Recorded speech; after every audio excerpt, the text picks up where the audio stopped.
Good afternoon.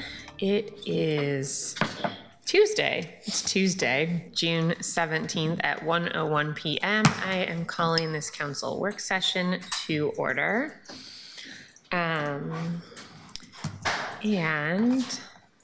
We do have Councillor Novick online. Fantastic. Colleagues, we are meeting today to talk through everybody's thoughts on appointments to the Police Accountability Community Board. In 2020, if you remember back to that election, we had a police accountability change as part of the charter vote, which was approved by 82% of voters. Earlier this year, we appointed a nominating committee that brought us that narrowed down a list of 118 qualified candidates who applied to serve on this board to about 40 people for us to take a look at. And over the last couple of weeks, counselors have had those 40 names and have looked through that list to start to do our work on narrowing that down to 27 people, 21 members for the Community Board for Police Accountability and 6 alternates. Leading up to this work session, counselors took that list of 40 applicants who were sent to us by the nominating committee and picked their top 15, the 15 people who they thought would best serve our community on this board.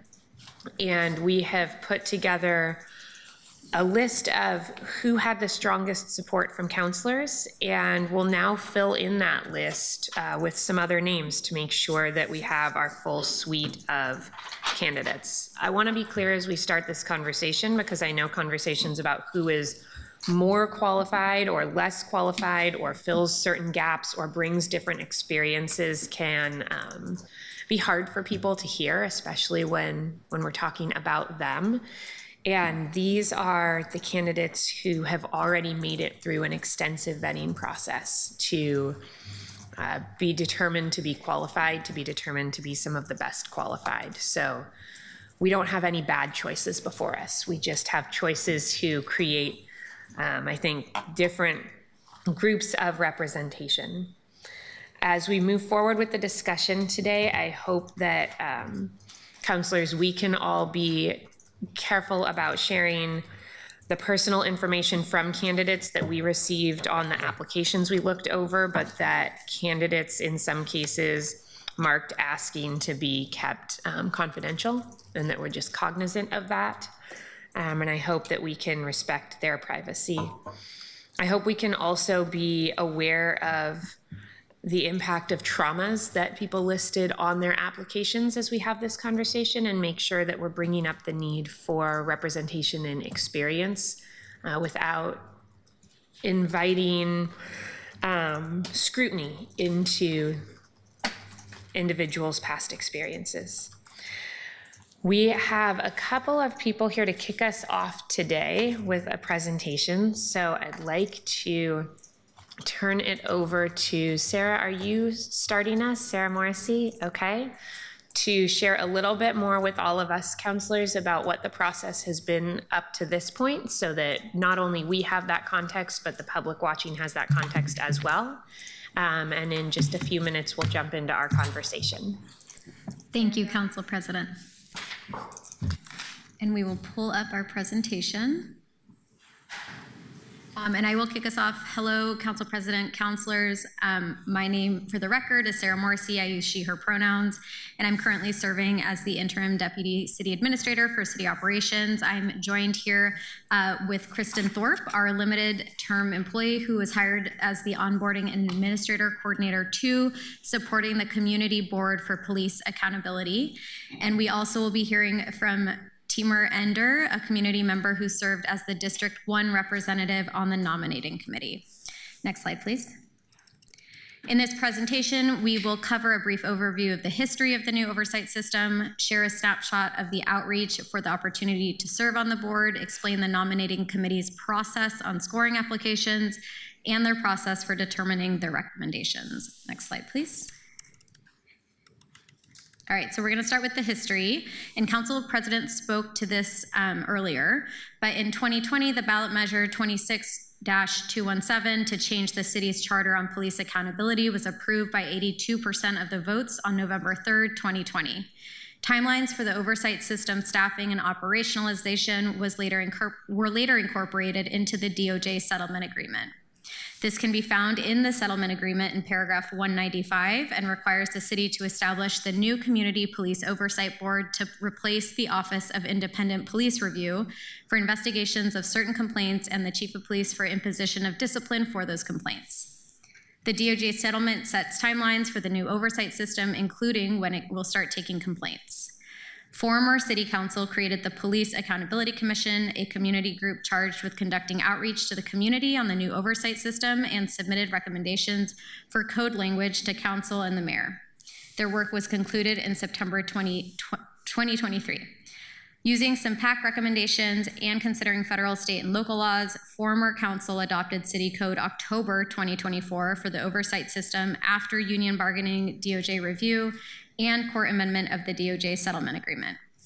In August 2024, Judge Simon, who oversees the settlement agreement, delayed the selection of the nominating committee council representatives until the new council, and so you all were seated in January 1st, 2025, and so we began the implementation of seating the board.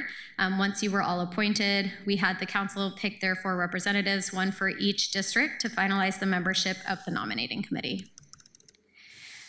Next slide, please. Oh, keep going.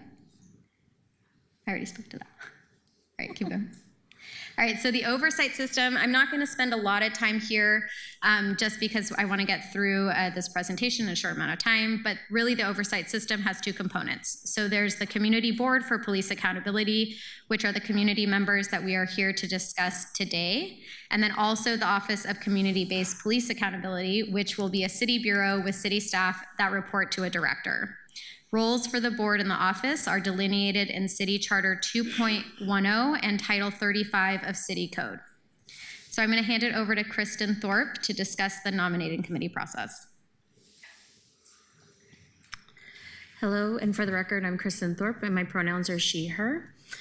The nominating committee is comprised of 6 community members, 1 from each district, and 2 representatives from the Citizens Review Council, also known as the CRC, 1 city representative from the Office of Human Rights and Equity, and 1 representative from the Portland Police Bureau, and 2 Police Bureau Union representatives.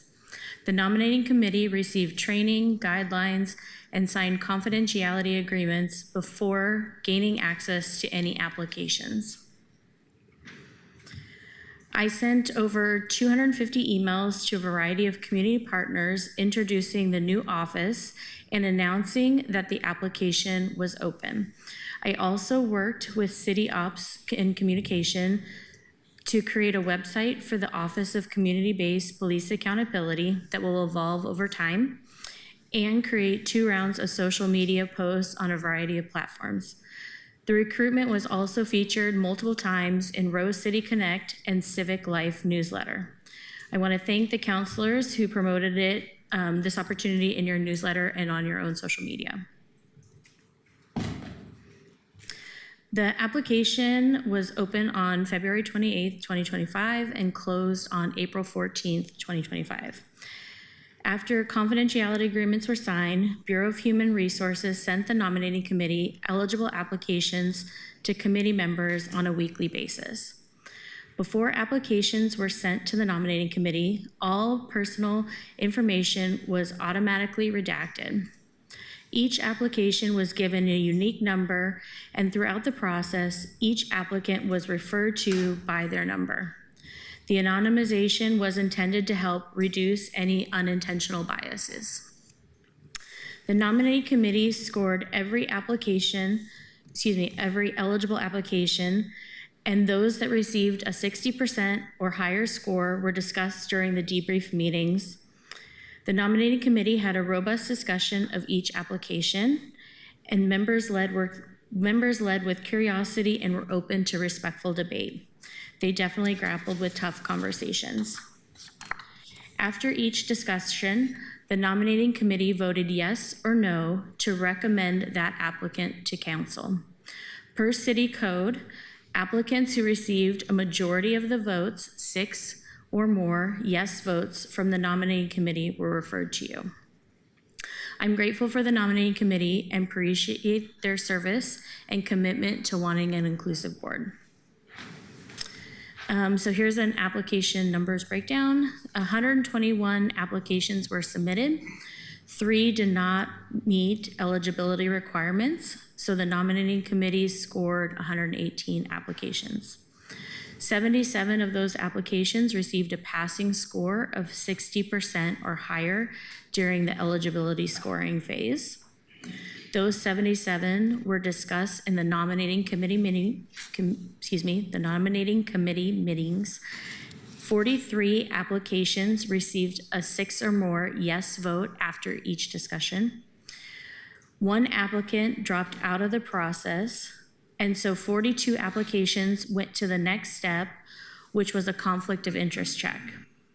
Only 2 applications did not pass this conflict of interest check, and so 40 applicants have come to you for your review. Thank you so much for your time today, and now I'll pass it to Timur to talk about his experience on the nominating committee.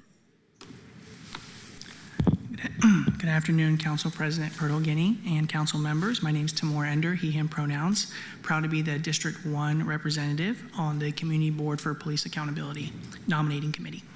I want to start by thanking Councilors Avalos, Dunphy, and Smith for the opportunity and the privilege to represent our community on this nominating committee. Thank you.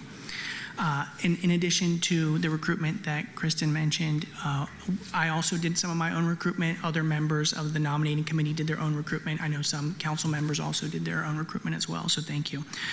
The Community Board for Police Accountability is part of a larger arc of transformation around how police accountability is handled in our community. Lots of people have weighed in to shape and mold this path. The nominating committee is an important element of the larger effort around shaping police accountability in Portland. In terms of our work on the nominating committee, we felt it was important to create a system that would instill trust. When reviewing applicants, myself and others looked for people who brought a variety of different lenses to this work, including mental health, data science, public health, and labor, among other things. Some of the information that is available to you was not available to us, such as identifying information. We made an intentional effort to bring qualified applicants based on the limited scope of information that was provided to us in the form of 4 essay questions. Based on the limited information we were provided, the applicants who received the most support from our committee are those who presented as strong candidates.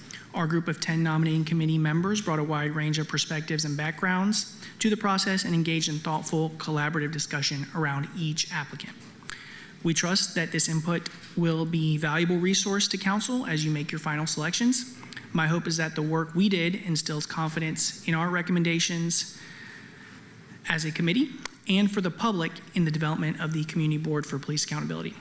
We appreciate the opportunity to have provided input into this process and look forward to continuing to support the development of the Community Board for Police Accountability and the Office of Community-Based Police Accountability over the coming months. Thank you.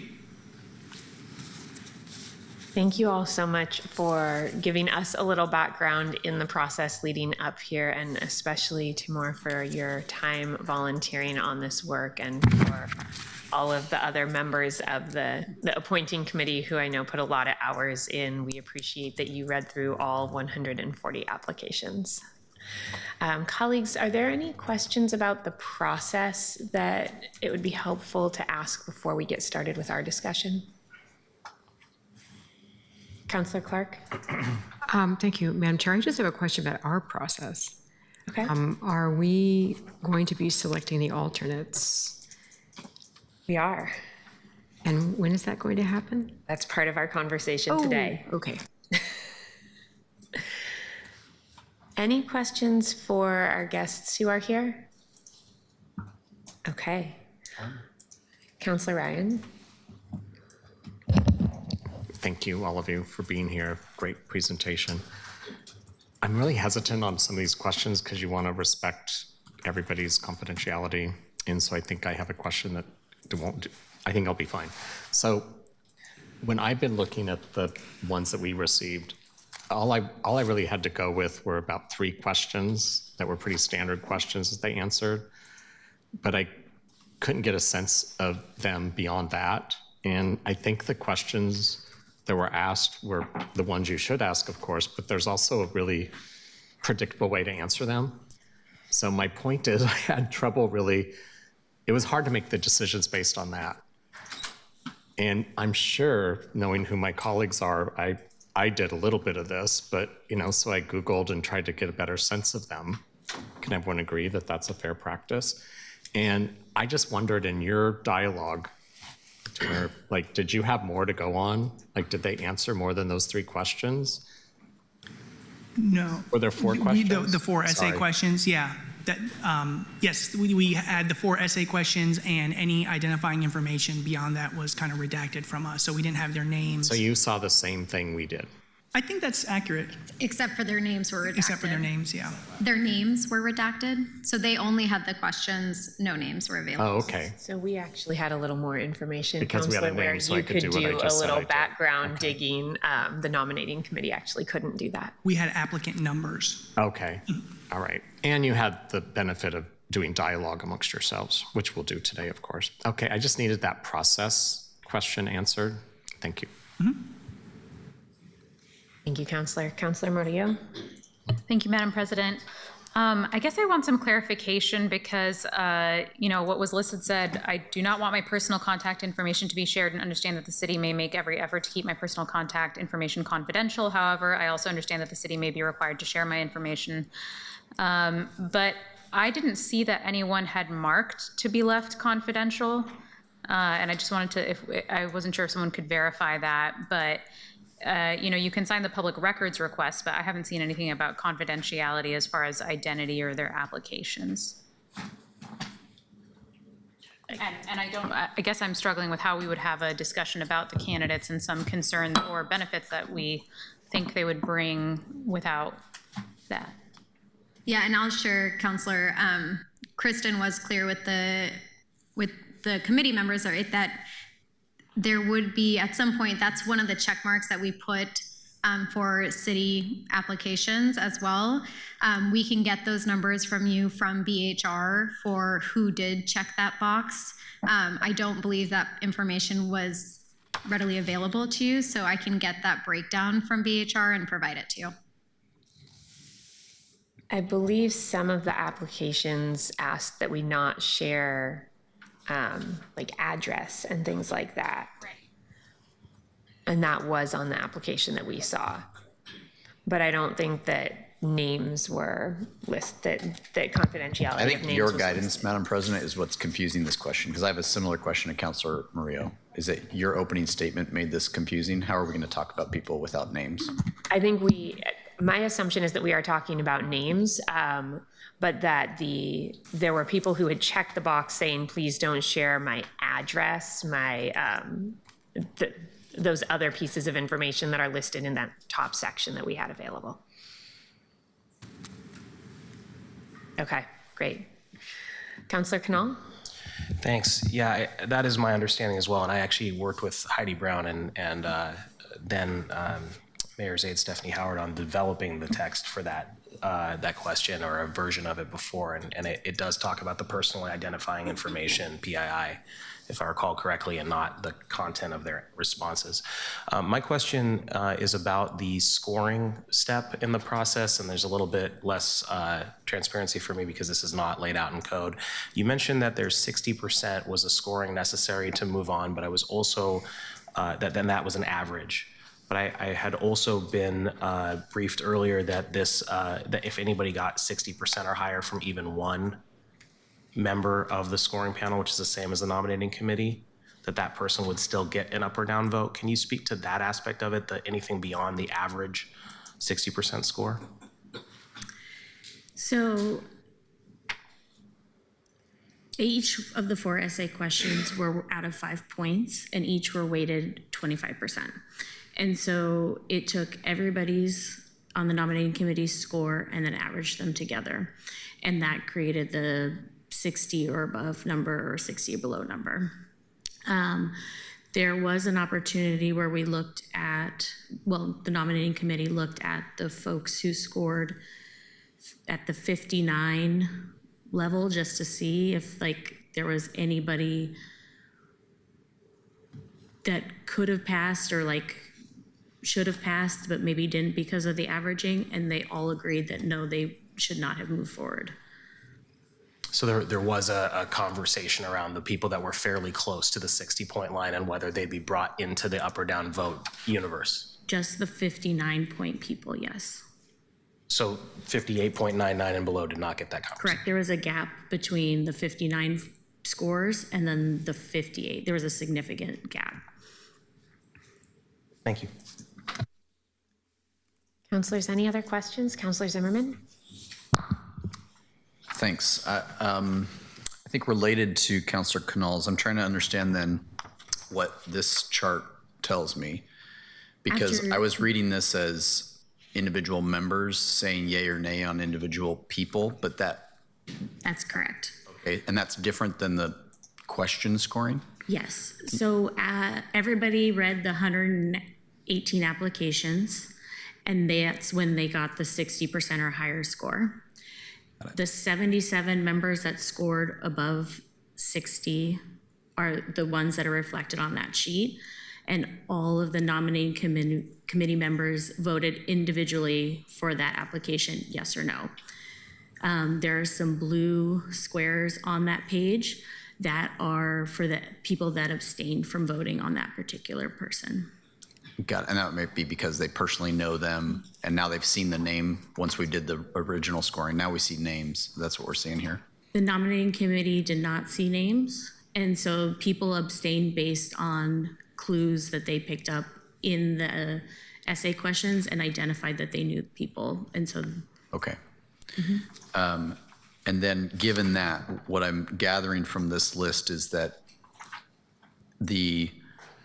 you had to have at least 6 of the 10 members vote in your favor to make it to this list, because that seems to be the cutoff here, which is 6 out of 10, a majority. Correct. Yeah. Voted in 6 favor. out of 10 majority ended up being that 43 number. Got it. And those were the ones that were going to go to the conflict of interest check, but one person dropped out. So it was really 42 that went to that check. Thank you for clarifying that. Yeah, you're welcome. I'm understanding the levels of filtering, and that is quite helpful. Appreciate it. Thank you. Councilors, any other questions? Okay, Kristen, thank you so much for all of your work on this. Timur, thank you so much for all of the time that you and the other volunteers put into filtering down these names for us. And Sarah, thank you for helping to oversee this process. Thank you. We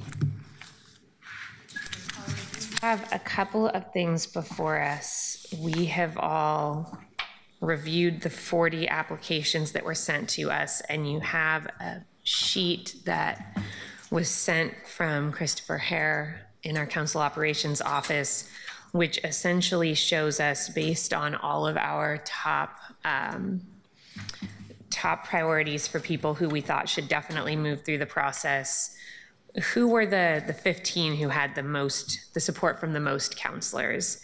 And I'm asking that we enter our conversation today assuming that those folks will move forward, though if there are significant concerns with any of them, we certainly can consider changes to that. This isn't set in stone, but in order to help us have some semblance of order to this, if we can assume that for the most part those folks will move forward, I think that will help us move through the process.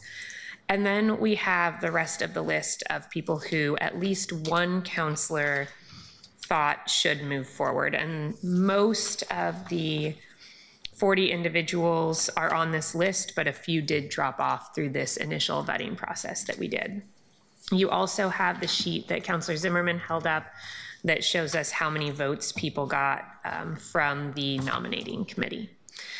And what I'd like to do is have us talk through who we need to pick 6 more people beyond those who are in the top box before us, who we move forward as committee members, and then also 6 alternates.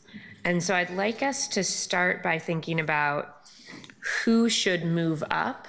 And I'm hoping that as we have that conversation, naturally there will be some easy divide between the other 6 who join the committee and who the alternates are. And if there is not some easy divide, then we can talk through that. But for now, let's just generally talk about who we should move up above that line, if you will, to that section of names that we're moving forward to be members of the committee or alternates. Councillor Novick? I have a crude suggestion. Rather than debating them all one by one, I would suggest that we see what happens if we combine the votes of the nominating committee and the council and see the 6 people below the 15 we've already picked who get the most combined votes from both sources. See where that gets us. Counselor, I would note that you did have at least one colleague who was shaking their head no and didn't like that idea. I would also note, though, that of the individuals who received a unanimous vote of the nominating committee, the next 7 people below the line on our list, 5 actually did receive a unanimous vote of the nominating committee. So I would just note those 2 pieces of information, but because I did see some vigorous head shaking no, I don't want to lock us into that process. Counselor Zimmerman is open to it, though. So why don't we look at, well, let's do this. Let's look at the next 7 down, because the next 7 down do include 5 people who were highly scored or who were unanimously scored by the nominating committee. And they are the next ones who were highly scored here: Trish Garner, Terrence Hayes, Erica Summerfield, Dina Ross, Benedict Springer, Batla Murtaza, and Corrine Freshett. And I am sorry if I'm mispronouncing names. Do we want to start there and just see if folks have thoughts on any of those individuals? Counselor Novick, is your hand still up or up again? You are on mute. Okay. Counselor Dunphy? Thank you. Looking at I'm going to just say this from my point of my comment, looking at the top 8 next candidates in there, I just want to voice that I have some concerns about this body becoming politicized. And I note that 2 of the folks in the top 8 were past city council candidates. and may very well be them again. So I have some concern about advancing anybody who was also already a candidate, especially in this inaugural body, because I think that we really need to make sure that this is not a politicized body, and I worry about that. Thank you, Counselor. Counselor Zimmerman? Counselor, would you have the same concern about people who served as chiefs of staff to commissioners in this body? Not inherently. Having been a senior official in an elected office and now being an elected, I do feel like there's a pretty significant difference between working for an elected and being a candidate yourself. So I have less concern about that. So yeah. Okay. For purposes of your question, Madam President, you stopped at Corinne Frechette, but I would say that Robert Weinstein received the exact same numbers as her, so that's just one more candidate. So it's an artificial cutoff at 7 that you said. I would say it would be fair to include him in that conversation if you're grouping them together. Certainly. I had cut it off there because those were, when I noted on my sheet who the unanimous vote getters were from the nominating committee, it was 5 of those top 7, 4 of them all in a row ending with Corinne. So that's why I'd made the cutoff, but certainly happy to make the cutoff somewhere else. Yeah, I would appreciate that, given that there are some people in the top 15 who have a significant number of no votes in this green and pink sheet. So since 4 of us voted for that, that groups everybody in that same category, I think, but open to other thoughts. Thank you. And colleagues, I put myself in the queue just to note to Councillor Dunphy's comment about folks who had run for office and may again. One of the conversations we'll need to have after we talk about who we'd like to have serve on the board is how we will determine who holds 1, 2, and 3-year terms. And one of the things that we could do to acknowledge that there are people who have run for office and may again is to think about whether it would make sense for them to be in shorter terms rather than longer terms, just to address that concern. That is an option certainly to consider, and I'd love to have that discussion with the rest of my colleagues here. But it also, I just will note that one of the candidates on this list ran in District 1, which is a 4-year term, so a shorter term might be helpful there. One of the candidates ran in District 4, which is a 2-year term. Putting them to a shorter term may unnecessarily give a platform to somebody who may be running against one of our colleagues. And I still have some concern about it, but yeah. Yeah, I hear you that for District 4 and District 1, we may want to have those conversations separately. I just wanted to note that we have a few tools. Councillor Smith? Yes, I want to address what Councillor Dunphy said. The person that we picked to come out of District 1, Timur Ender, is one of the people who actually ran for District 1, and we didn't downgrade him or marginalize his impact and what he could do in terms of being politicized. So this conversation is moot as far as I'm concerned, because if we're going to do it on one side of the ball, we have to do it on the other side, and we didn't do it with Timur, and he did an amazing job of presenting today. So I wouldn't think that people would be less than professional who are on that top 7. So we have to be careful about what we say and how we say it. But if we're going to allow people to be the people to identify them, and they ran for office, then we definitely need to either pull that person off the committee if we're going to have these kind of, benchmarks. It was never a benchmark before, and I don't think we need to put in benchmarks just because people ran for office and they might run again. That's kind of silly to me. Thank you, Councillor. Councillor Avalos?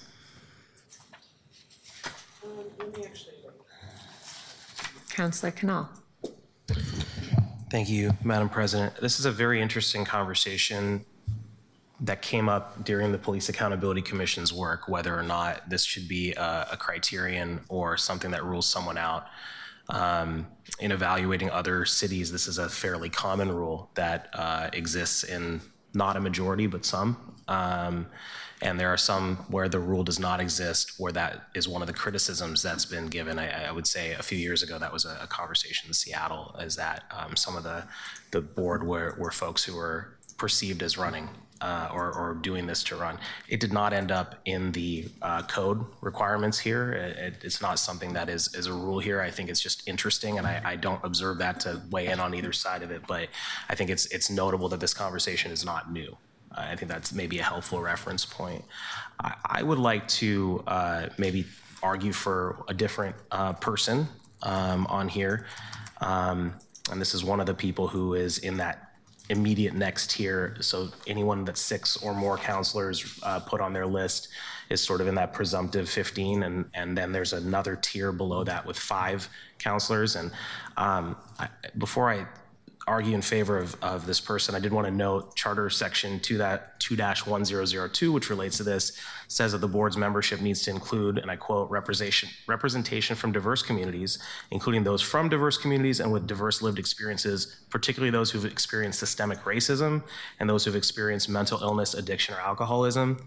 And in looking at that next tier, I think Erica Summerfield is someone who, if you look at the line break between the second to last and last page, the page break there, that particular question is someone who clearly fits that in a particular way that none of the other people listed do.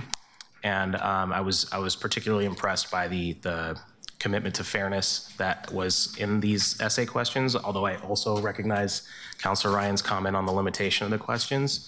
But I think as we talk about this, and it's an awkward thing to talk about representation in a, well, we need this, one of this category type of way. I'm not trying to do that. But as I was looking at the list after the first 15 were sort of discussed and where different life experiences might be helpful, I thought that this particular individual made a lot of sense, and I'd like to see them on it if possible. Thank you, Counselor. Counselor Smith? Yes. Thank you, Madam President. And I also, when you talk about representation, I had my staff of the first 15 tell me which districts these folks came from.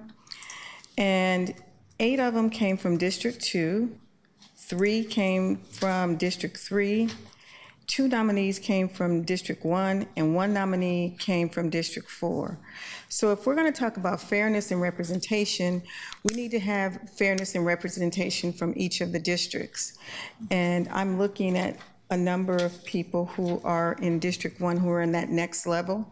So we have to be clear on how we're going to approach this if we're going to talk about representation, because I can tell you, as I'm used to it now, but I'm not satisfied with it. I'm used to District 1 not being represented, and we have some candidates in that next level that are from District 1 that I think is owed a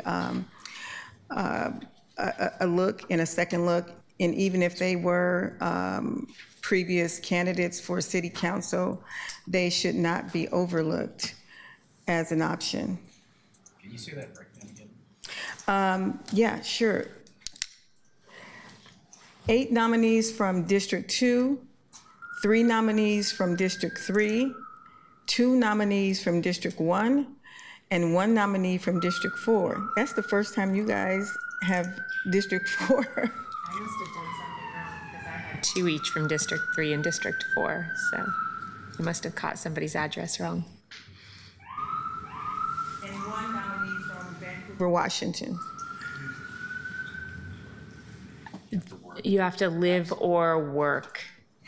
You have to live or work here. So I think we had 4 total folks on our list who work in Portland but don't live in Portland, one of whom was on 8 of our priority lists. Natisha Pratt was on 8 of our lists. I don't know who she is.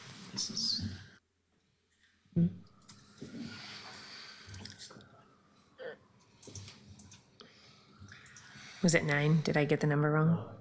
Close to the line of what we should discuss.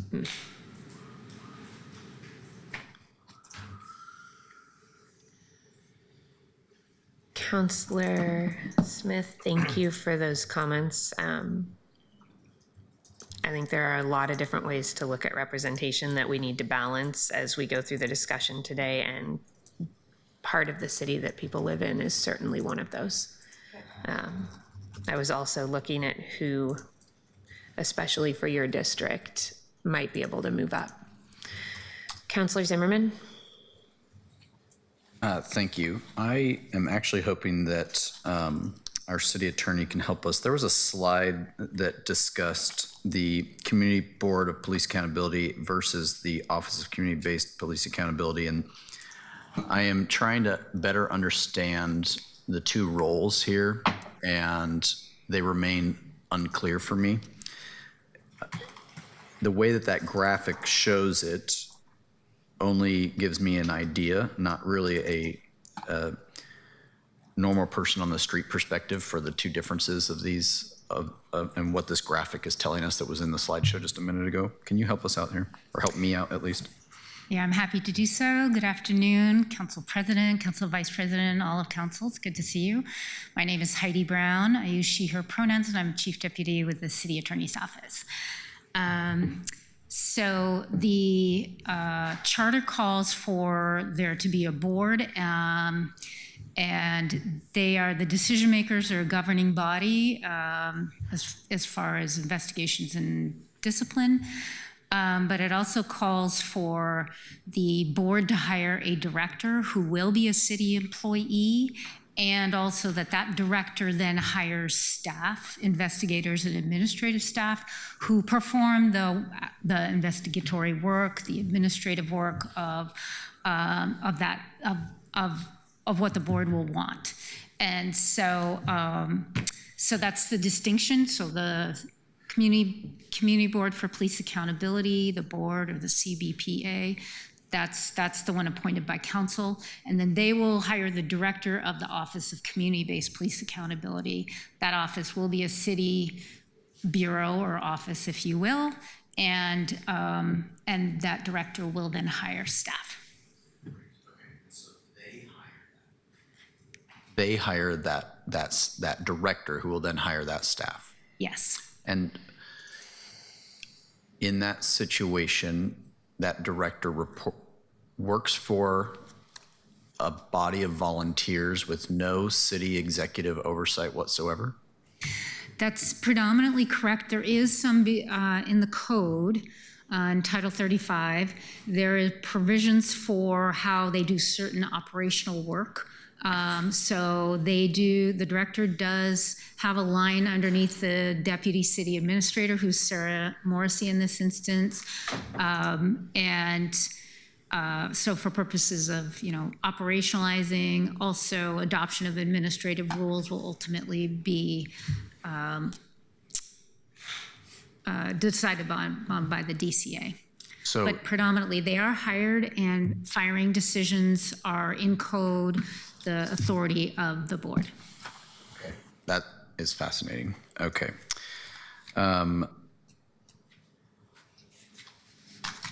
Okay, I will hold. Thanks for that. It's very helpful, Heidi. I appreciate it. Thank you. Councilor Ryan? Thank you, Madam President. And I really appreciate this longer list of the nominating committee votes. It's very helpful. I think that when I see that there were 4 no votes from the nominating committee, that sticks out to me. And when I look at the criteria, I assume that the committee was really focused on that criteria. But again, I'm doing a lot of assumptions. So all of us wish we could, of course, been a fly on the wall to hear the conversations. We weren't. But based on the information I have, which are just tallies, it seems as though there weren't a lot of 4 no votes, but there are some, and a few of them are in the top ring that councilors approved. And so I'm uncomfortable moving forward with those that received 4 no votes, but I'd love to hear a little sense of what that dialogue was like in the room, if that's possible. Like, can't you give me some generalities on what that was like for someone to actually speak to a no vote? I think it took some courage and They took their job very seriously, all these folks, of course, and I want to thank them again. But I'd like to understand the significance of those no votes, because 4, again, does really stick out. And when I look at the criteria, I'm sure that if you overlay that, they're having a nice little conversation here in the front row. What is Councilor Ryan getting at, and how do we answer this question? Timur, if you are interested in responding to this, we would certainly welcome your input. If you would rather defer to Kristen on this, we understand. It is up to you. And that's a heavy responsibility, Timur, representing the entire body, Sure. so thank you. Yeah, I'll just say, Councilor Ryan, the votes speak for themselves. This was a confidential process, and every person on the board had certain reasons for voting yes or no. And one thing I mentioned in that body was, you don't have to justify to anyone else in this room which way you're voting. And so each person voted with their heart around who they wanted to move forward or not. And so I think it's most appropriate for me to say that those votes that you see on your paper stand for themselves. Okay, so there are only 4 that received 4 no votes. If I can't see your paper, so I apologize for that, but Yeah, Yeah. it's just a piece of paper that tallied up all your results. Yeah. I trust Kristen did a great job on that, so. So have a discussion about those that received 3. I think we're trying to get at the dialogue here, the criteria for membership qualifications and restrictions and qualifications for members, a commitment to police accountability, fairness, ensuring that PPP policies do not violate state capability of making fair, objective, impartial decisions. Restrictions of serving on the board include a bias or against law enforcement. I trust that when someone did a no vote, they were zeroing in on that criteria. Would that be a fair assessment? We, as a nominating committee, basically delegated that power of just residency requirements, all of those other kind of qualification requirements to Kristen and her team. And so we looked at the essay questions in terms of our grading. And so we basically left it to city employees to figure out all of the qualification and background and things like that. Okay. Well, I'll just make it really clear that both 3 and definitely 4 no votes stick out to me, and I'd have a really hard time moving them along in the process at this moment. Thank you. Counselor, I would note that there are people who received even more than 4 no votes. They just are not on our list. Oh. Because somebody had to receive majority support from the nominating committee to move forward to us. So what you see here as 6 yes votes or 4 no votes are not the bottom of the list total. They are the bottom of the list that we received. Exactly. Because anybody with less than that didn't even make their way to us for consideration. It's fair to make that statement. Thank you, Council President. And my statement is also true. Both things can be true. Absolutely. That from the information we received, these are the ones that received 4 votes and 3 votes, no votes. Thank you. Counselor Avalos? Yeah, picking up a little bit off of that, I mean, I think as it relates to the question on whether people's yes or no vote was relevant to their bias, I don't know that would be, I can't see how that would be everyone's decision, because there might be people that they were neutral, right? Like, I don't think every candidate was strongly in bias on either side. So I don't know, of course that could be a factor, but I don't think it would be the factor. That's just my observation. But on that note of bias, I think picking up a little bit on Councilor Dunphy's note, I think the biggest problem that I have with the folks who were former candidates is less about them being a former candidate and more that they have a more public record of their opinions about police. And in particular, those 2 candidates are over and over on the public record, not just as candidates before the election, but up till now, have a very obvious bias in favor of the police. One of those candidates literally put together a whole press conference in support of police. And to me, that's a disqualifier. If you are very vocally for or against that, that just seems, that's the way I'm judging that decision, and I will not be voting or moving anyone forward that has that very obvious public record. That seems to me like that would really jeopardize how others would view the people that we selected if we place people on the committee who were, as candidates, were endorsed by the police. This is a police accountability board. And I mean, I'm sorry, as somebody who has worked in police accountability work, I'd have a really hard time moving someone forward on a board that is supposed to hold the police accountable if they are very favorable to the police union. That to me seems like a very obvious bias that is part of this process that we're trying to avoid. So I just wanted to state my feelings about the candidate and the bias, and that's kind of how I'm landing on that. And I'll leave it at that for now. Thank you, Counselor. Counselor Smith? Madam President, I do disagree with my colleague, Councilor Avalos, because we're not supposed to get an entire board that's anti-police. We're supposed to get a board that can look at both sides and try to come up with an even solution. If that was the case, then we should have just, I won't say that, but anyway, I disagree, and I think it's wrong, and there are some clear divisions on this council on who they support and who they don't support. So I don't think that our biases should be showing through on how we perceive the police or perceive the police in the community. And that's why you have different people identifying different individuals to show up in this space and to be a different kind of answer. I'm not putting together an anti-police board. I am putting together a board that can make decisions based on information and not just someone who's gonna ride down this, defund the police kind of narrative or hate the police narrative and be hard on the police narrative. That's not what we're doing. We have to have a different criterion in which we identify folks, because if that was the case, I would have never voted for the person that we identified as our person. Timur did not get, he was a candidate for council, and he did not get a endorsement from the police.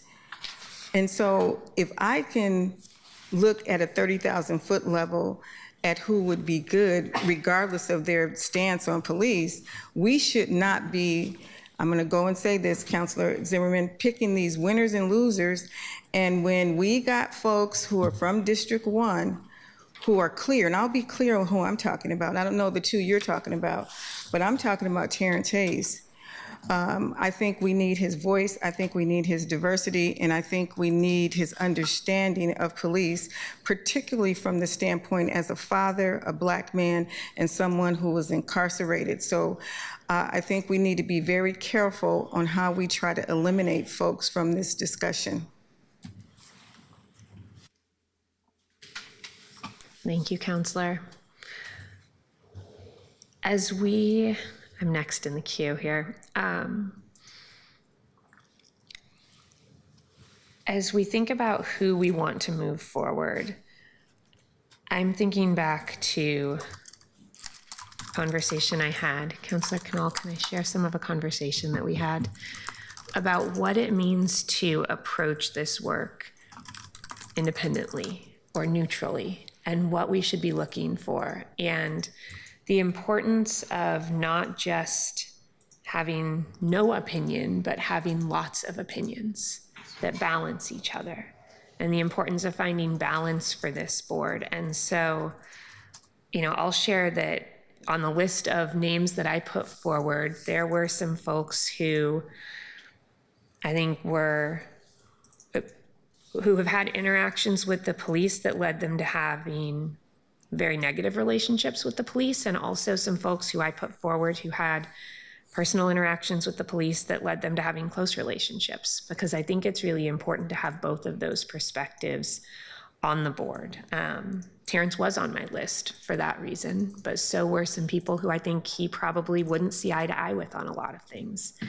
And I hope that we can all support names who names of people whose personal positions might make us a little bit uncomfortable, as long as they are people who we think are able to hold many truths and move forward based on the facts of an individual case, as opposed to holding hard and fast positions that can't change. I also, we shared the votes from the nominating committee at the request of and out of respect for our volunteers who put a lot of time and hard work into this. But they were looking at the same information we were. So I hope that we don't let their votes overrule our votes or vice versa. I think, in fact, from my perspective, the sweet spot might be the spot where we both thought highly of people. Or maybe it is people they thought highly of and we thought highly of.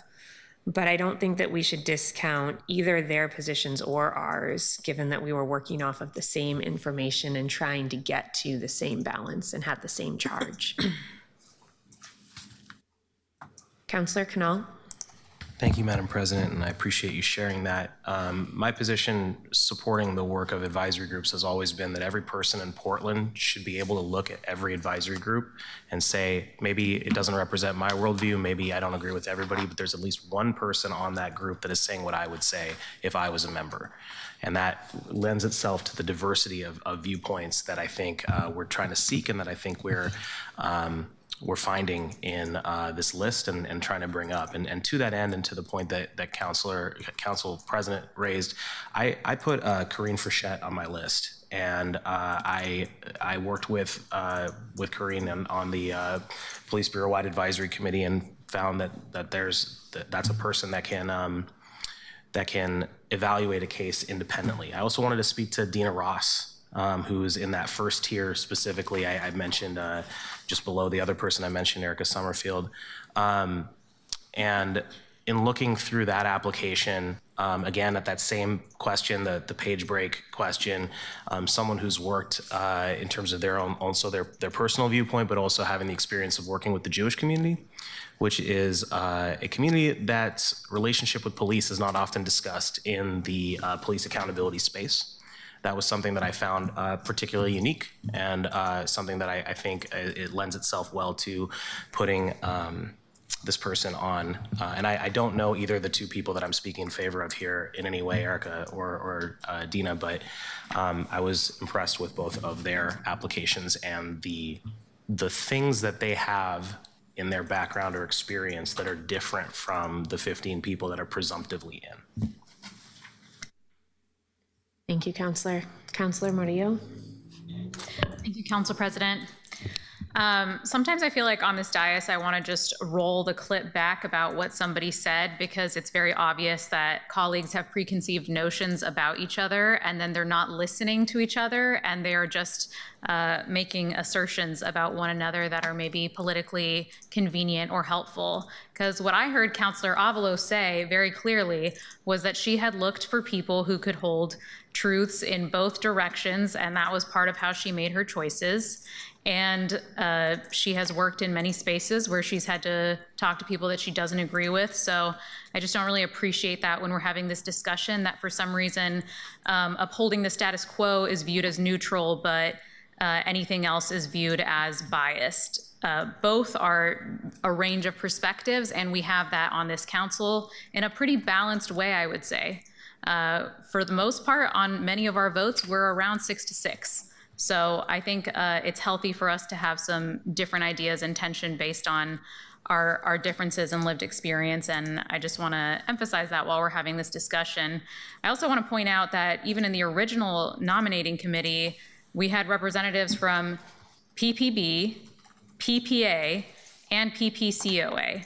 So this idea that the police perspective is not represented in the applicants that we received is just not accurate. We had lots of their perspectives, and it's fine. I also agree with Councillor Dunphy's assessment on the governance aspect of this, because there is actually a substantial difference between someone being on a nominating committee who ran for office. That is a shorter period of time, you are putting forth other applicants, and then it's over. The folks who actually sit on this board are going to be having some of the most tense discussions on policing, especially during this political moment.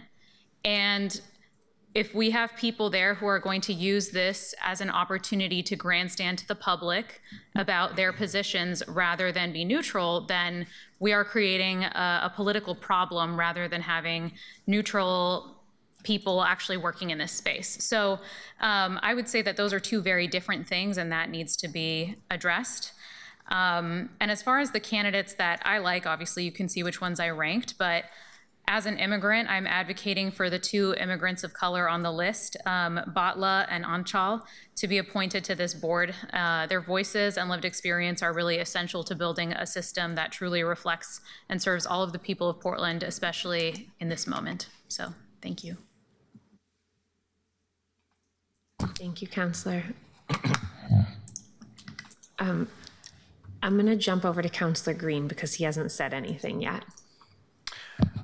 Thank you, Madam President. I wanted to also provide some perspective on Corinne Frechette. This is a person who has been very vocally displeased with my decisions in office, particularly around a decision to cut $2 million, $1.9 million from the police budget and give it over to parks. But this is also a person who has stayed in dialogue with me and has shared their experience on how they navigate from their perspective on the ground conditions in Old Town where people are suffering.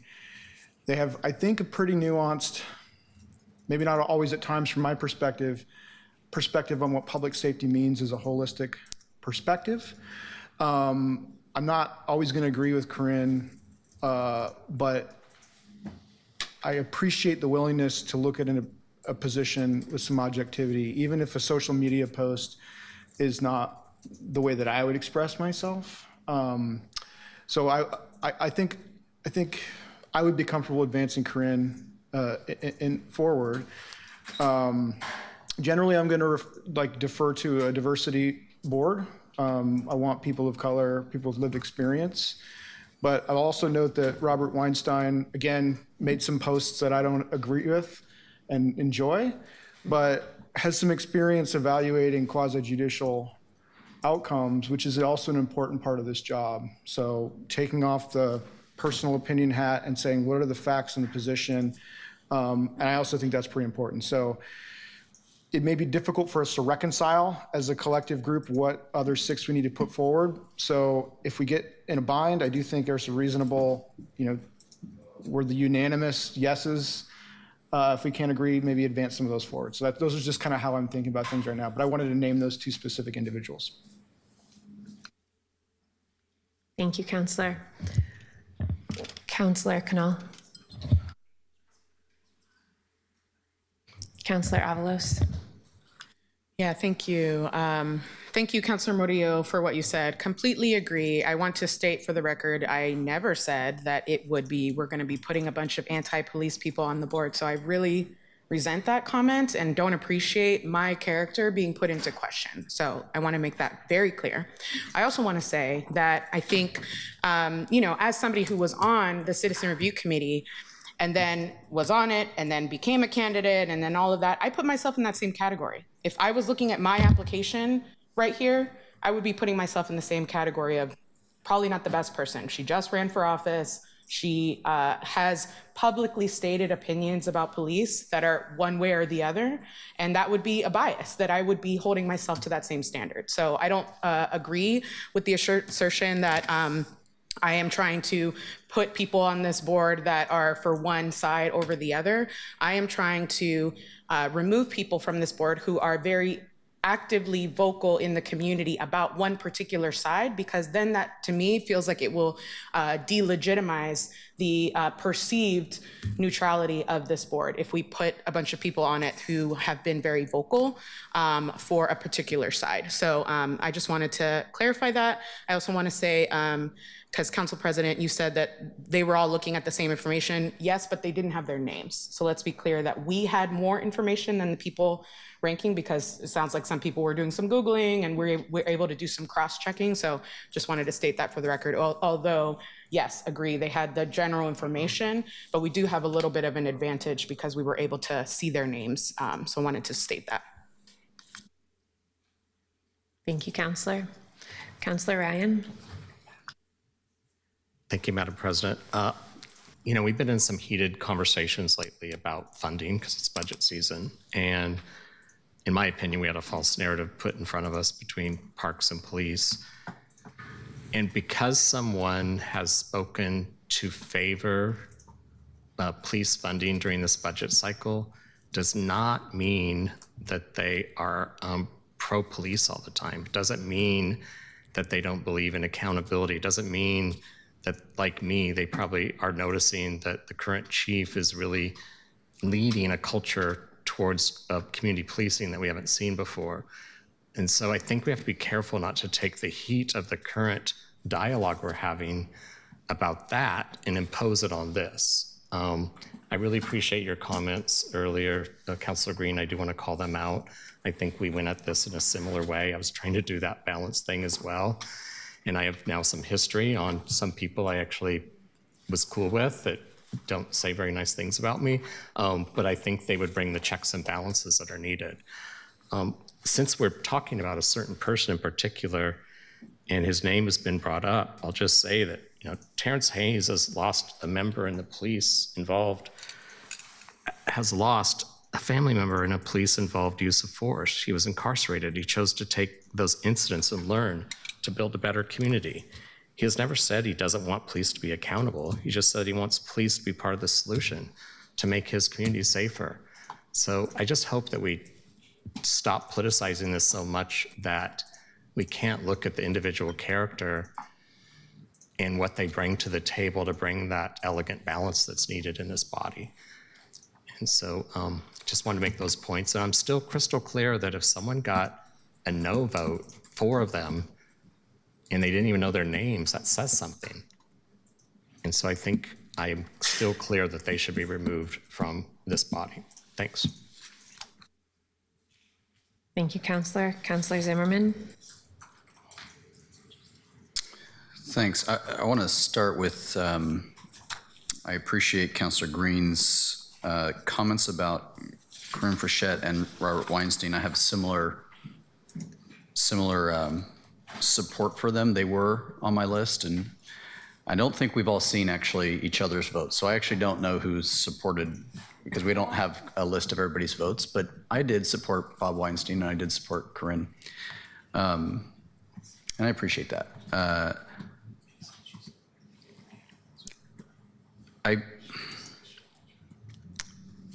I'm a little bit troubled by the implication, because the words were said, you know, by showing that you're pro-police, that wouldn't be okay to sit on such a board. I think that anybody who knows my record knows that I'm, I guess by de facto, I'm probably pro-military by having been a part of it for a long time. And I'll just share, in my role previously in commanding officer positions, I have a duty in that role when I had those roles to administer non-judicial punishment to soldiers who broke policy, broke the Uniform Code of Military Justice.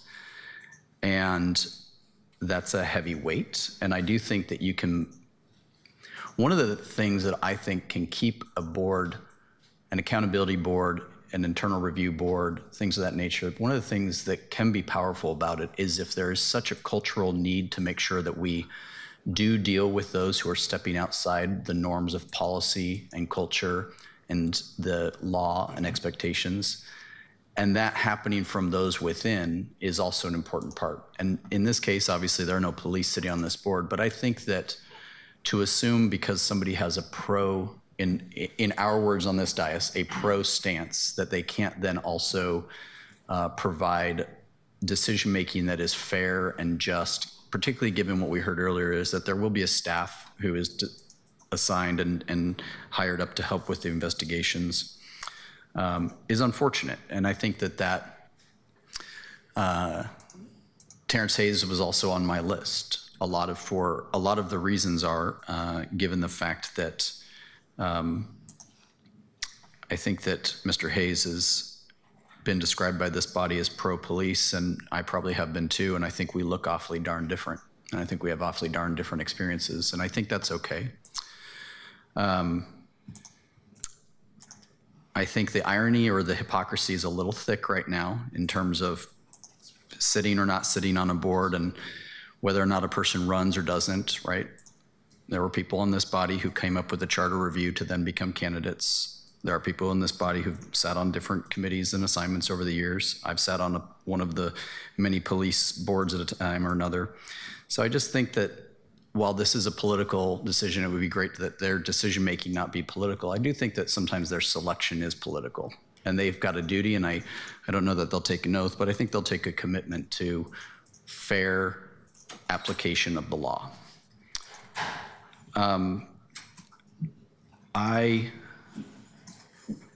I definitely am not going to support any people on this list who received 4 no votes from the nominating committee. There are 2 that are in that top 15.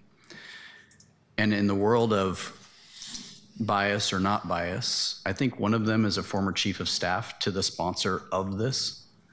And reading that Commissioner Hardesty proposed measure, I think it's 26217, which is what established this.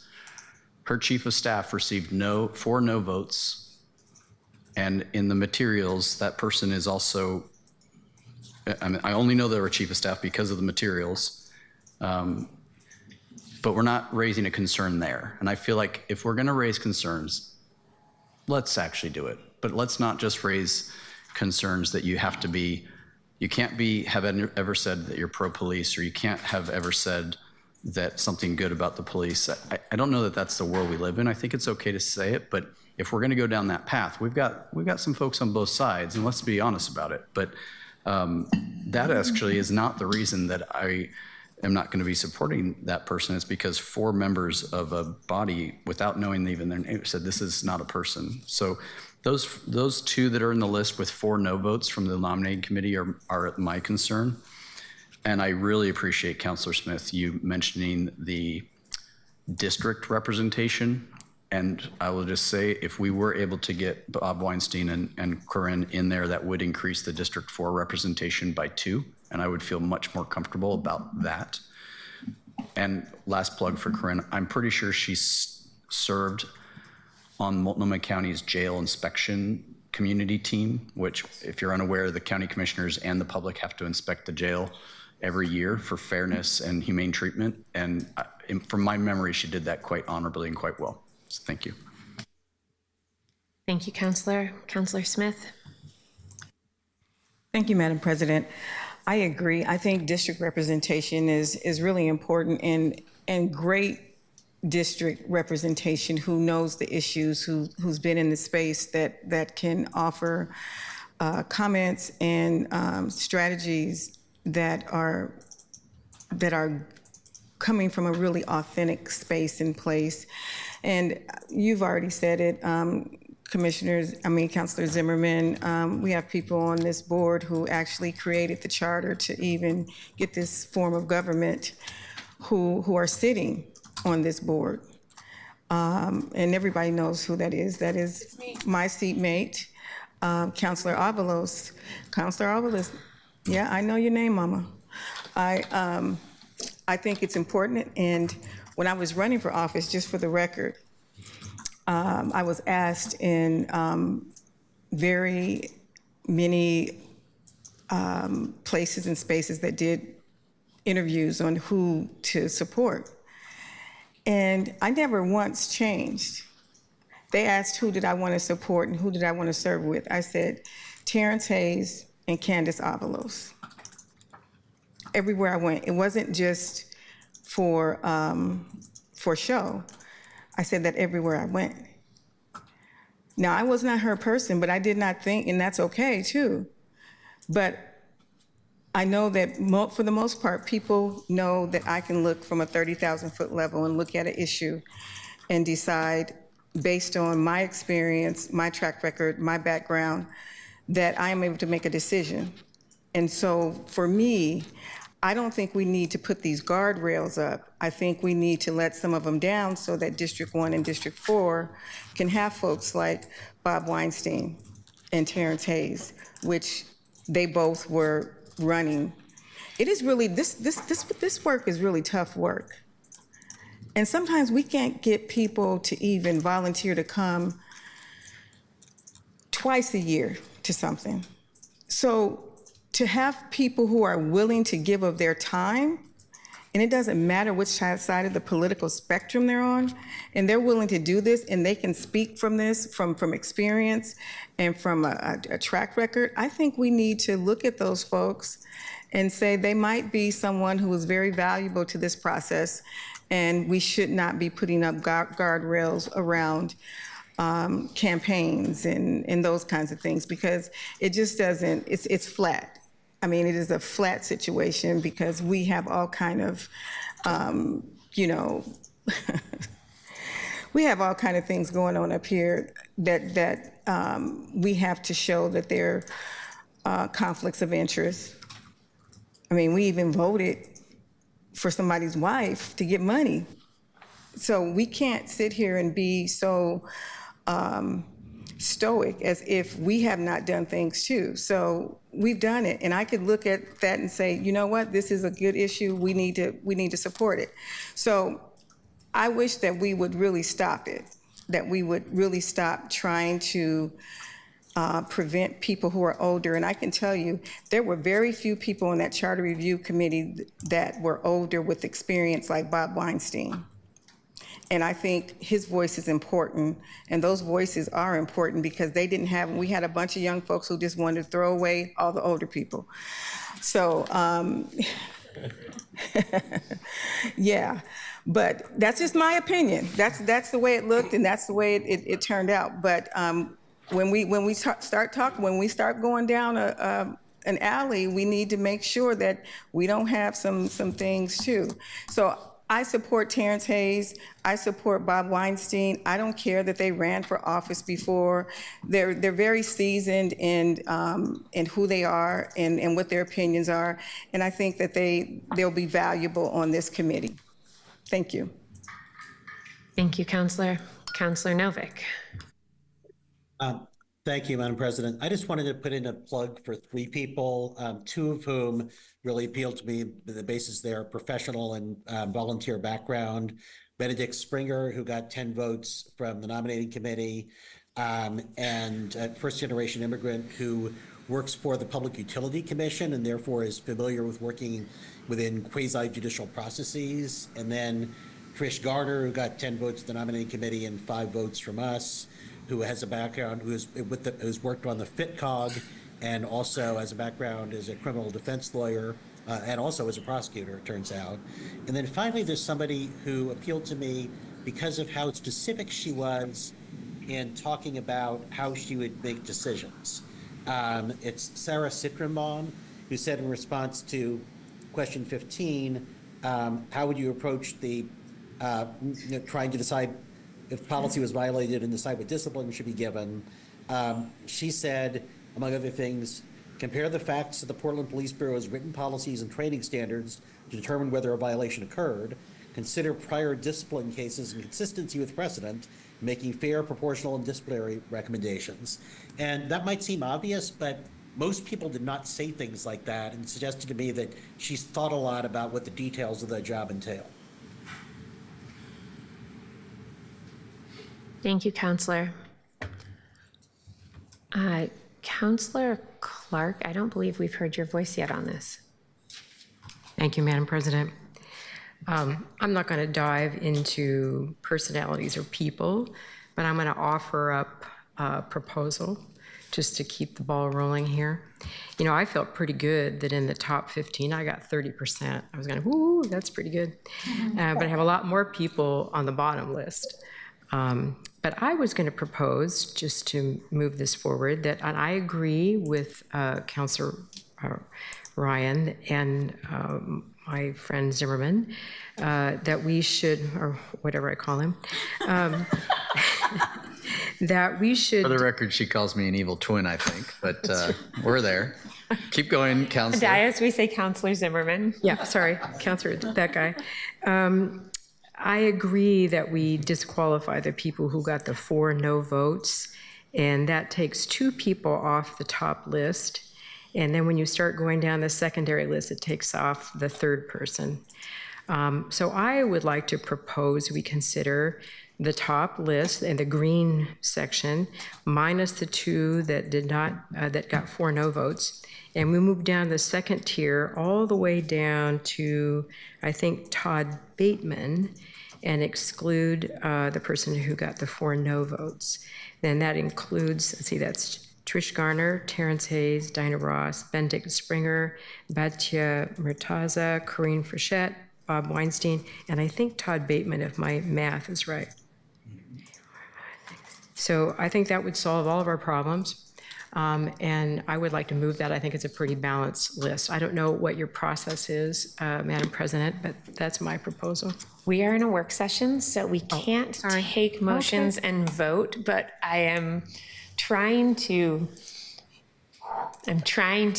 see where folks are enough that we know what we can bring forward tomorrow. So I would say, colleagues, as we continue to move through discussion, one of the options on the table is to look, I think you said through Todd Bateman. I'd note that that's a cutoff in the middle of the 3s. So I don't know if anybody would argue for Todd over Sarah or Sarah over Todd, but so through Todd Bateman minus folks who only got 6 yes votes out of the nominating committee.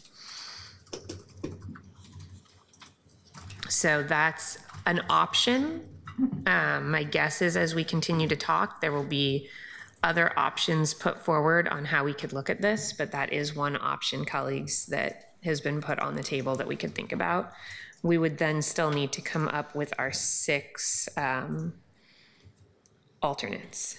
And I think there's a lot of different ways we could think about the alternates. I think that is with the 6 alternates, isn't it? I believe that would get us to 21 people. I count that as 24 minus 3. So that would be the committee is 21, and then we need 6 alternates. That's okay. It doesn't have to be a complete proposal for everything. That's okay. It is a proposal. What's the 15? The 15 was a first cut at trying to get a sense of where council priorities lie. So, Madam President, just in the name of simplicity, then I would just take that bar and lower it a little bit, and then we would include the candidate that Councilor Novick was discussing, and maybe another.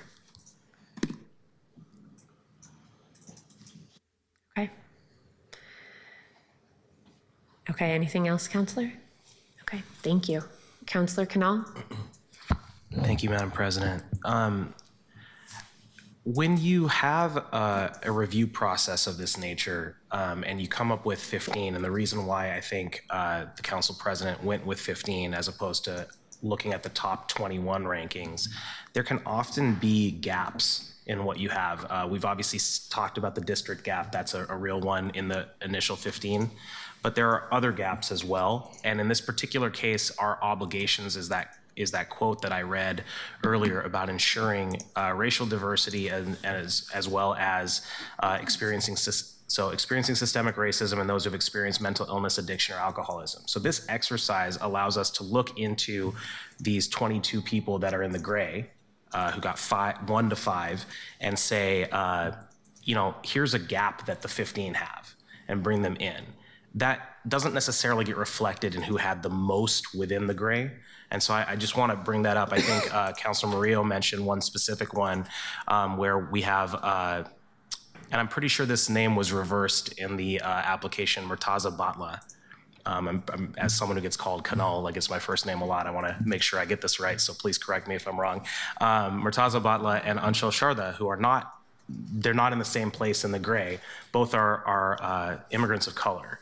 And identified as such in there. So I want to just caution against the quick fix element here a little bit.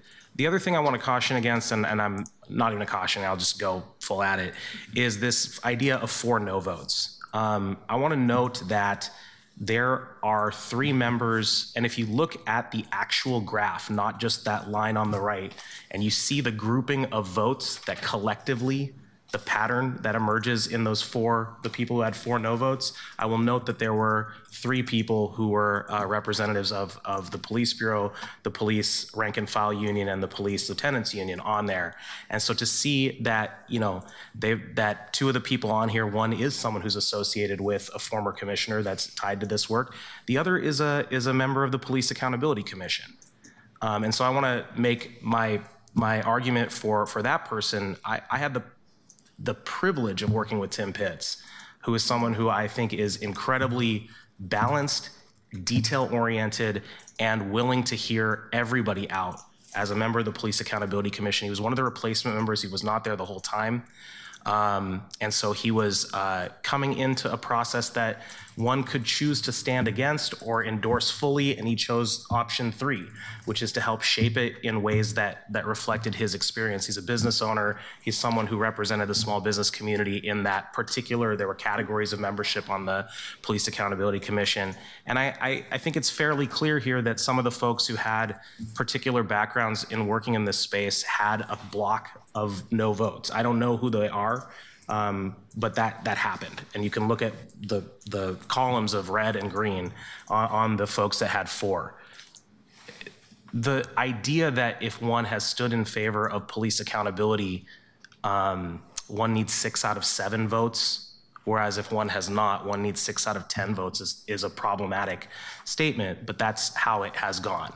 And I also do recognize the concern here. I'm not disagreeing, and I want to actually thank Councilor Zimmerman for raising this issue, because when you mentioned that if someone has on the dais a pro stance, that they could also provide decision making that is fair and just. I agree with that, and I want to commend you because in February, when I raised this issue at the Community and Public Safety Committee, you didn't have that view, and I commend you for listening on it, because this is the exact point I was raising in the resolution I raised in the Community and Public Safety Committee on February 25th, that we need people that are not evaluated based off of whatever they may have said about the police, but we need them to be evaluated on, can they look at the facts of a case and make a decision based on it? And I agree with Councilor Zimmerman that I think people we appoint to this will honor their duty if we are able to evaluate people that are able and have shown through the limited information we have that they're able to be fair and just.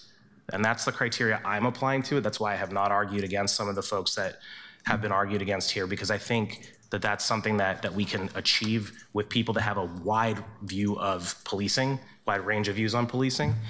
But this 4 no vote thing, I would strongly support keeping all 15 of the people that are presumptively in. That's the process we agreed to. And I think if there's a particular reason around one person that we can speak to their individual reasons why they should or should not be on it, I would be very open to hearing that. But if it's just the nominating committee had a block that voted no and then one other person voted no as well, that is not a compelling answer for me for why to change it. Madam President, may I ask Councilor Canal a question? Just could you clarify? Just sure. The names were Timothy Pitts, and what was the other one? The other person is Carly Edwards. There are 5 folks who got 6 to 4. I'll note that 36 people got ruled out for having 5 or fewer votes. They're not on this list, as the council president noted. But there are 5 people that did have a 6-4 vote that are in this list. 2 of them, Edwards and Pitts, are in our presumptive 15. Mm-hmm. And I have argued in favor of a 3rd, which is Erica Summerfield as well. So I just wanted to raise those 3. And you can look at the columns here and see the pattern of no votes. And again, I don't know which 3 they were or which 4 they were there's some difference across who the 4th vote was, but I just wanted to raise that issue. Thank you, Councillor. Councillor Clark, did that answer your question? Councillor Murillo? Well, I was going to say everything that Councillor Canal said, probably not as nicely, so I'm glad that he covered it. I agree. I think the 6 to 4, removing anyone who had 4 no's seems to be a pretty reductive way of looking at this. And if this body and council is going to have a discussion about how people who have had what would be generally framed as more pro-police stances on there and the belief that they can remain unbiased, then we should have that same energy for people who have faced police brutality, who have publicly stated their displeasure with the police, et cetera. We have to hold those same standards across the board.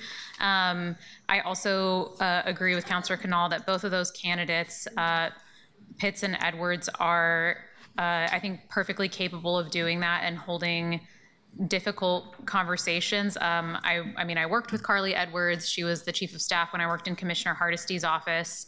And I'm sure that everyone remembers what happened to Commissioner Hardesty when she was in office. The fact that she got, framed by the Portland Police Union for a hit and run that never happened, a story that went national that had broad impacts. So this idea that we don't know who the no votes were, what happened, but I think that she is perfectly capable of holding that nuance, given a lot of the difficult things that our boss and our staff experienced at that time. So I think it's a little reductive to just remove people like that, given that they were one of the few that actually had 6 nominating committee votes as well. I also really want to elevate a few of the names on the list, and I'll just read their names off, particularly Trish Garner, Erica Summerfield, Dinah Ross, Batla Mortaza, Sarah Sitterbaum, and Jason Ashley.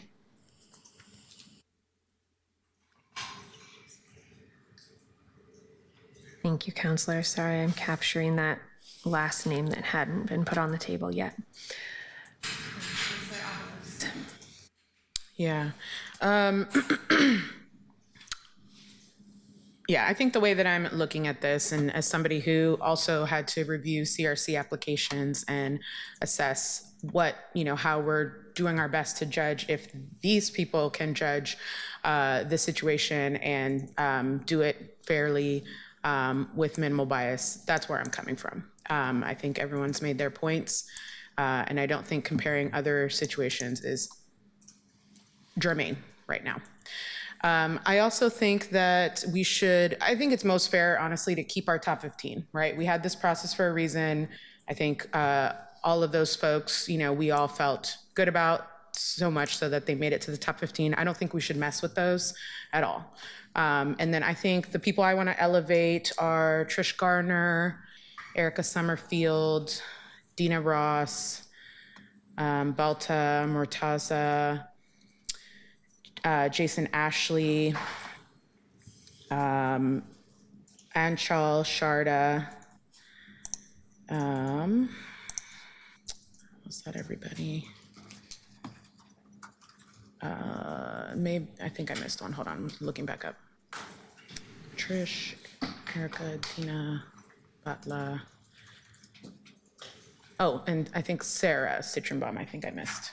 I want to elevate that one as well. Thanks. Thank you, Counselor. Colleagues, I want us to trust our work. We're not picking a jury where people try to figure out who they don't want. We're trying to figure out who a lot of people can trust. And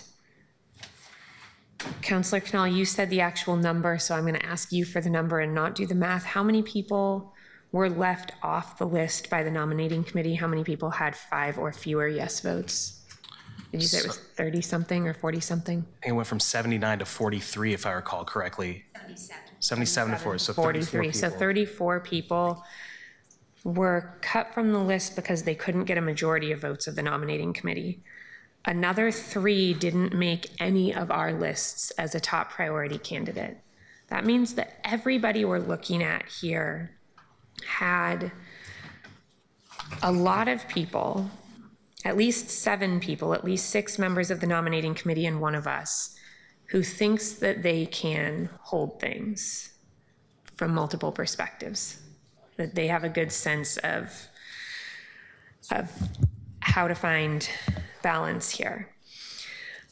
I'm not going to speak to, of the three who folks have talked about cutting, Carly Edwards, because I know her personally. But both Timothy Pitts and Eric Summerfield actually were on my list because they both seemed like people who could find balance.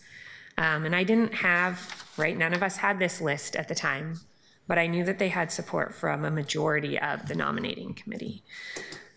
So I just ask us to trust ourselves and to trust the nominating committee that we put together. I try with things like this to not offer a frame for how we should make our decision moving forward because I don't want to tilt the scale, and I know ultimately I'll be bringing a proposal forward to all of you. But I'm going to right now as we talk about how to move forward because it seems like we need some additional framing. And I just note that if we looked at everybody who at least two of us said should be a priority and above that line, that would get us to 30. We need 31 total. If we added in 31, if you count, 27, I'm sorry, you're right, we need 27 total. Hold on, I wrote down the wrong number. Let me do my math again. No, that's okay. If we look at everybody above the 3, that's what I was trying to say. If we look at everybody above the 3 line, that would get us to 25. There we go. That's the number I was looking for. And then we've heard the names, the name Jason Ashley get added to the list below that number. We have heard Anshel Sharda as a potential to add to the list.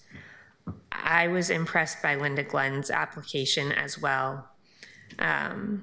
But we might actually look at who had 6 or more nominating committee members support them and 3 or more counselors put them on our priority list, and then add in 2 more, and that would get us to 27. And then where there are individuals who folks are less comfortable with, we might think about moving those folks to alternate positions. And I would just suggest that as a potential frame that we could look at. Councilor Zimmerman? I'm doing math in public after what you just read in, so thank you for, I'll consider that. I think that what Councilor Clark proposed was also, actually, I've liked Councilor Novick's, Councilor Clark's, and I think yours makes some sense to me too, Council President. I'm not sure, Councilor Avalos, I understand why your insistence is let's trust the process on the 15 of the above, but not below. That doesn't make sense to me. You named somebody who had 1 vote only, but you made it insistent of let's stick with the 15. That one was really clear. Are you saying that below the 15 we should throw it all in a mixer, or what are we? I'm trying to understand what your last statement was, which is trust the process for the 15. That's what you said, but then after that, what do you mean by that? I don't think I didn't put a denominator on what to do with the gray. I think I didn't make a suggestion for what to do with the gray. I was suggesting that the 15 that rose to our list total, since we have to get to 27, that to me made sense. Like, okay, we've got a solid 15 that made our list, that we shouldn't mess with that 15. And then the gray, I don't know. I mean, I didn't make a suggestion for what to do with the gray. I just gave some names that stuck out to me as everyone else was doing. Okay.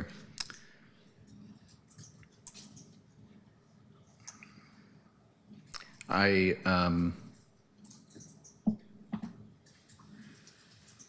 would like to see some more District 4 representation, of course, but I certainly don't think that District 4 has to have equal representation. I think that we can achieve a good board without District 4 putting its feet down and saying we must have the same. I just don't think that's the case in our city. Given that, in fact, the names that others have shared, Trish Garner and Sarah Citronbaum, these are names that I also had on my list, but you know, they fell lower in terms of, I guess it's Angelita, me, and Steve who supported those folks, at least for the 3. I think there's a reasonable path here, and I think that your thinking, Council President, makes sense to me. If folks can get off of the idea that a previous candidate is not eligible, then I can be, I think, much more open to the 4, or you're the chief of staff of the lady who proposed this thing. I think, but there's got to be a little give here, and I think let's be reasonable about it. But if it's just a board where one side of this, which is the majority of our council, is going to go but then those of us who are a little bit more on the pro-police side have no say, then I'm going to put my foot down on the no for. If you helped write the measure, probably don't need to be on it, but if we can get over that, then I think what Council President has proposed sounds reasonable to me. And I'd be curious where folks are at. And while that was crafty, Councilor Canal, about our previous conversation in February, I think there's a difference between overt bias and having previously established a position or a thought on a topic. And I don't think that has changed here, but thank you. Thank you, Counselor. Counselor Koyama Lane, I'm sorry, I didn't realize you were on there and hadn't spoken yet previously. It's okay.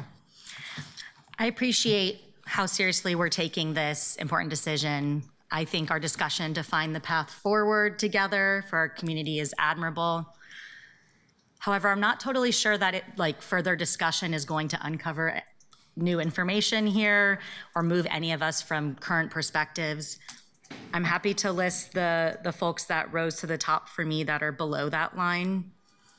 Dina Ross, Erica Summerfield, Sarah Cintron-Bon, Jason Ashley, Harry Sheehan, Anchal Sharda. And I think just a little bit more clarity on what the next steps are would be helpful. So is this supposed to be mostly a broad discussion, and then Council President, you'll be putting together a list that we vote on tomorrow? Does each candidate need to get a certain amount of votes tomorrow? Are we voting on a package? Thank you. I am hoping we can get to a place where we can vote on a package. My goal coming out of today was that we would have a discussion that led in a clear direction where I could say, okay, it's pretty clear council's all on the same page here. There's a little gray area here, but I'm gonna take my best guess at what I heard and bring a package for tomorrow that we could either pass or ideally pass, and at worst pass with just a few tweaks.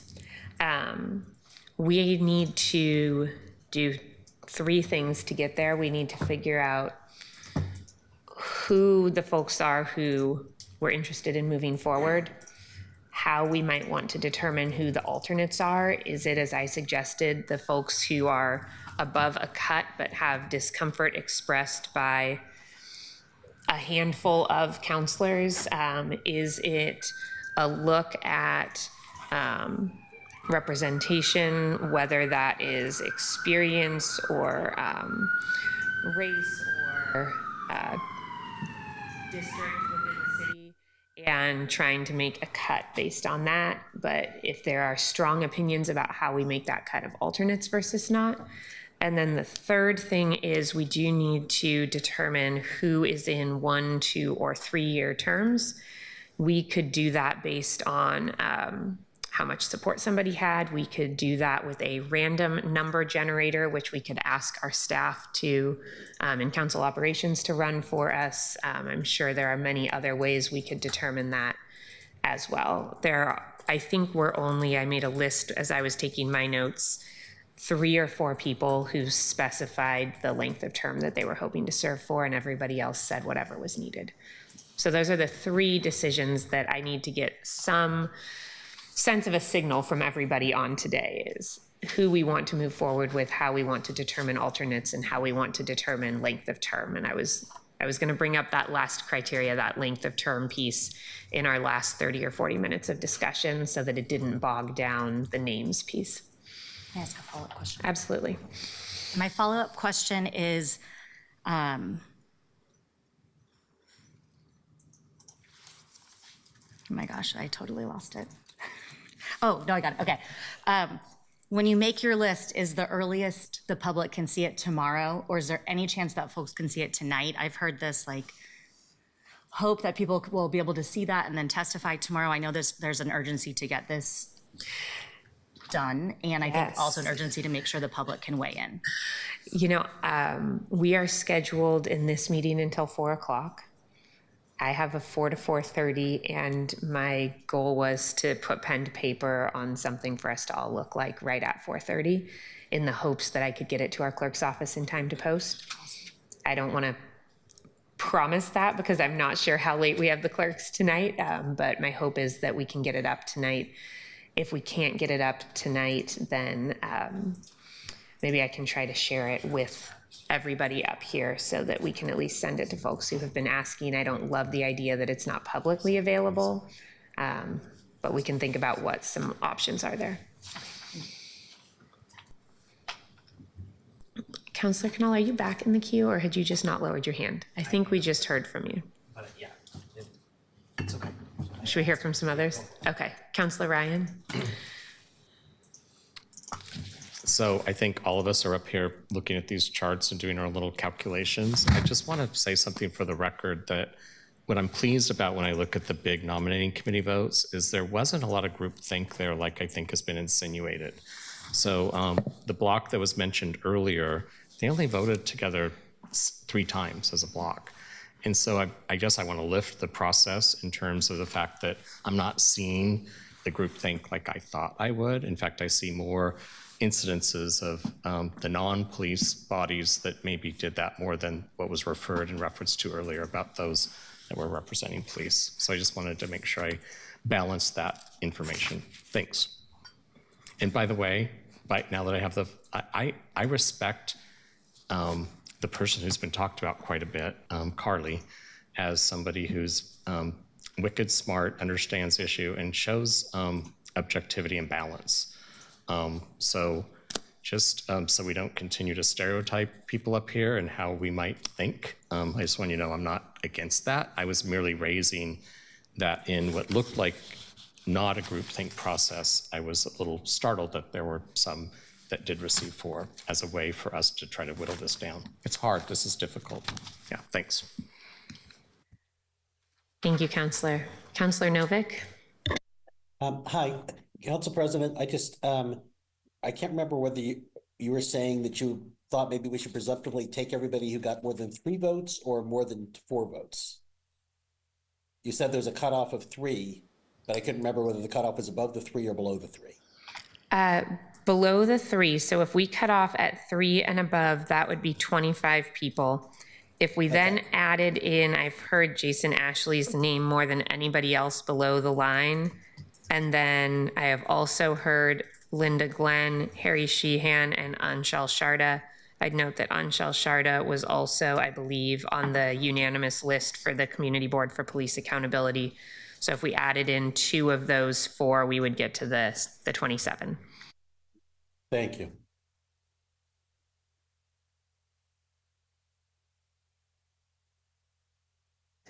Councillor Green.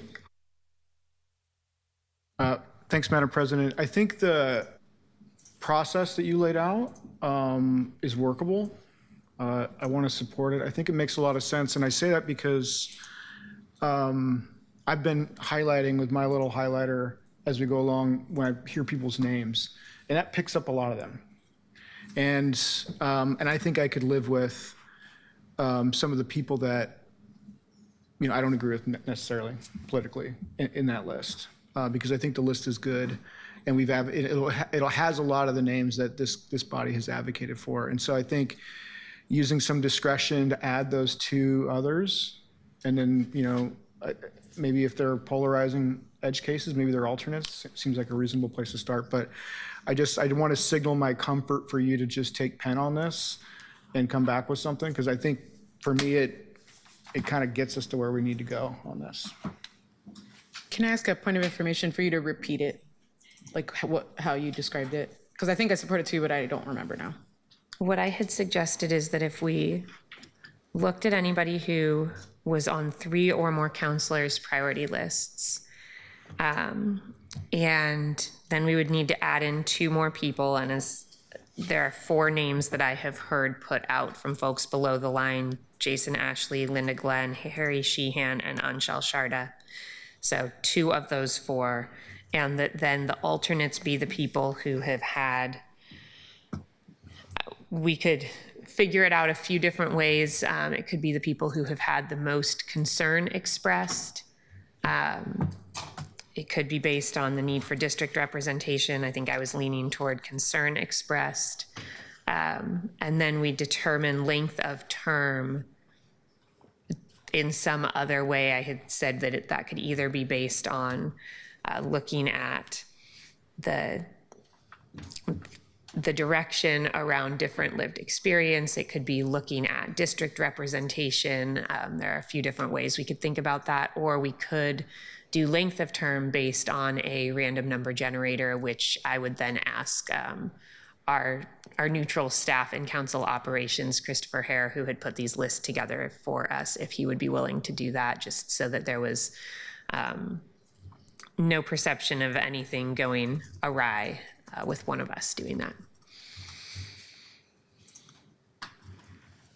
Councillor Zimmerman? I think I'd support that. I mean, out of the 12 people that I put my name behind, I think a number of them would be in that category as you just described it, and I think that that's a place that I'm quite comfortable. I had a question for Councillor Canal. You mentioned a need to balance race, but the only members whose race I know when I was doing this were people who cited it themselves in their narrative. Is there some other way in which you made you had available demographic information? Because I don't think I had demographic information available.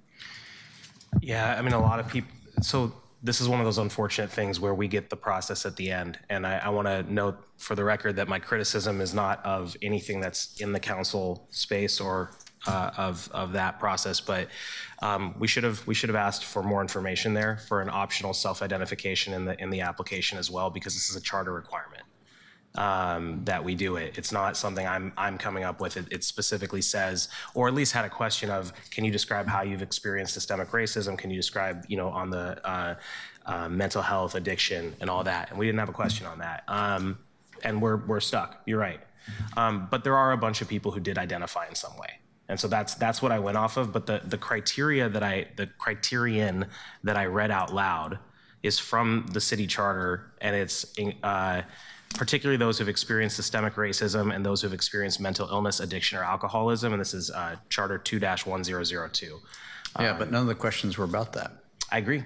Yeah, I agree. But there was some this was a tough read, given that there are actually specific needs that folks need to represent, and yet these questions were wide-ranging in just how do you think about things. Yeah, I mean, people did identify, and there were questions that left the door open. I think we've talked, not us, but society has talked about this in the context of like college applications. You can't ask about it specifically, but you talk about hardship, and often people will cite the specific nature of the hardships that they may have felt they've experienced. So I think there is some data.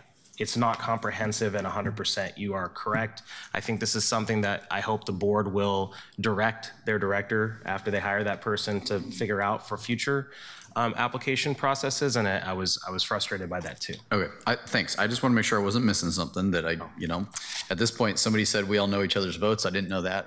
And then you didn't mention that we knew race, and I didn't know that. So.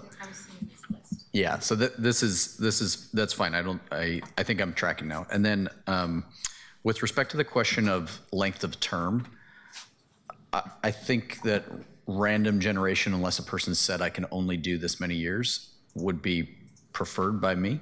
And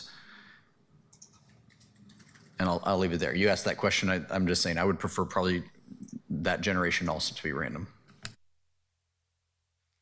Thank you, Councillor. Colleagues, before I move on in the queue, is it helpful to have staff speak to not having the demographic information? Or Councillors Zimmerman and Canal, do you feel good about where we are in that discussion? You're okay? You're okay? Okay. Councillor Canal. Thank you, Madam President. I appreciate the framing you've put on this in terms of a methodological approach. I think it's correct. I would note that the previous comments about identity and representation as it relates to Anshul Sharda still apply for me. And then I would note that the other person you named, I believe, was Harry Sheehan. Is that correct?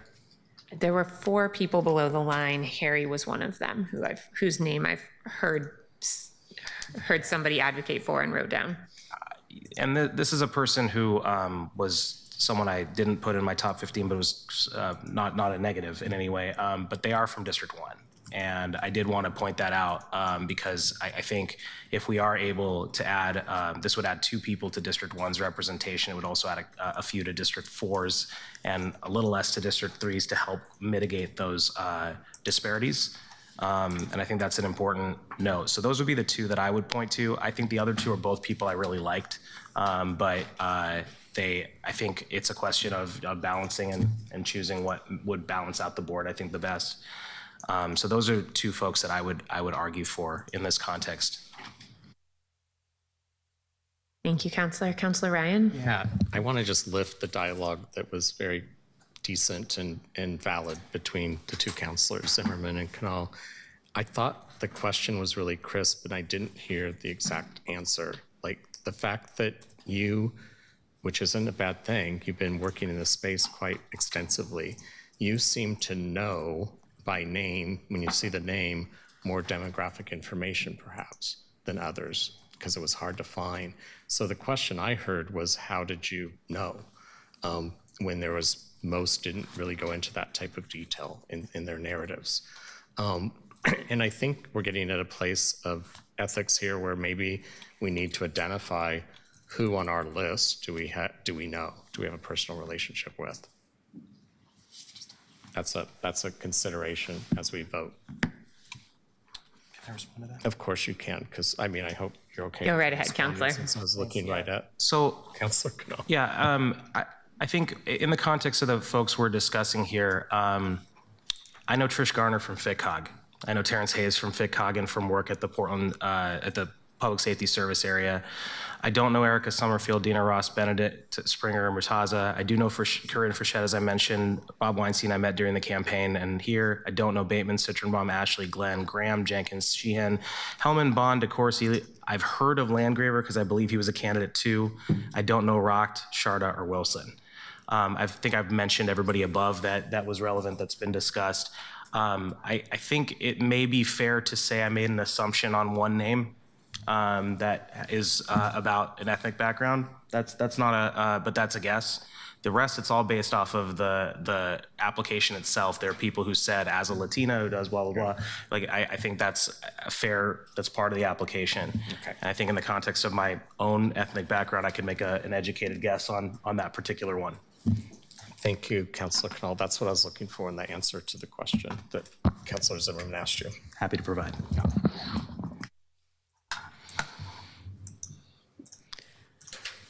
Colleagues, I'm not seeing anyone else in the queue. Does anyone have other folks who they want to raise either support or concerns for, other thoughts on process, or any other discussion? One piece. Yeah. Okay, I'm hearing Zimmerman and then Avalos. Councilor Zimmerman? Yeah, thanks, colleagues. When we first started, it was noted that one applicant who's fairly high on our list was a Vancouver resident. And while I recognize that that's, I guess, allowable by this charter, that does strike me as strange, right? I think that I want accountability to be doled out by people who live here, potentially vote here, but at least have the right to if they want. That seems like a real stretch to me. And the person, I will say, was on my yes list. So I say that in a self-serving way, or a negatively self-serving way for my own list, is that address is concerning if it's the name that you all shared with me a few minutes ago. But am I alone in that concern?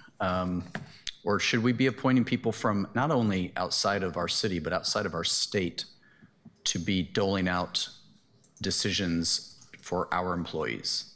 That one is a little tough for me, and I would entertain that part of the conversation if it is helpful.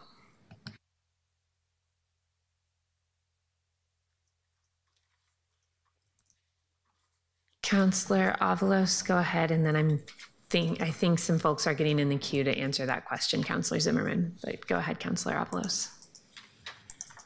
Well, I'll start by reflecting on that question. That is a criteria that's for all of our boards. And yeah, I guess I'll be honest, I've always felt it was a little weird that people that didn't live in Portland could be on our boards. But the qualification is that if they work in our city, then they have, a perspective to offer, even though they don't live here. I don't feel strongly, but I do agree that that has always been a criteria that I've found odd, for what it's worth. Let's see, what did I actually get in the queue to talk about?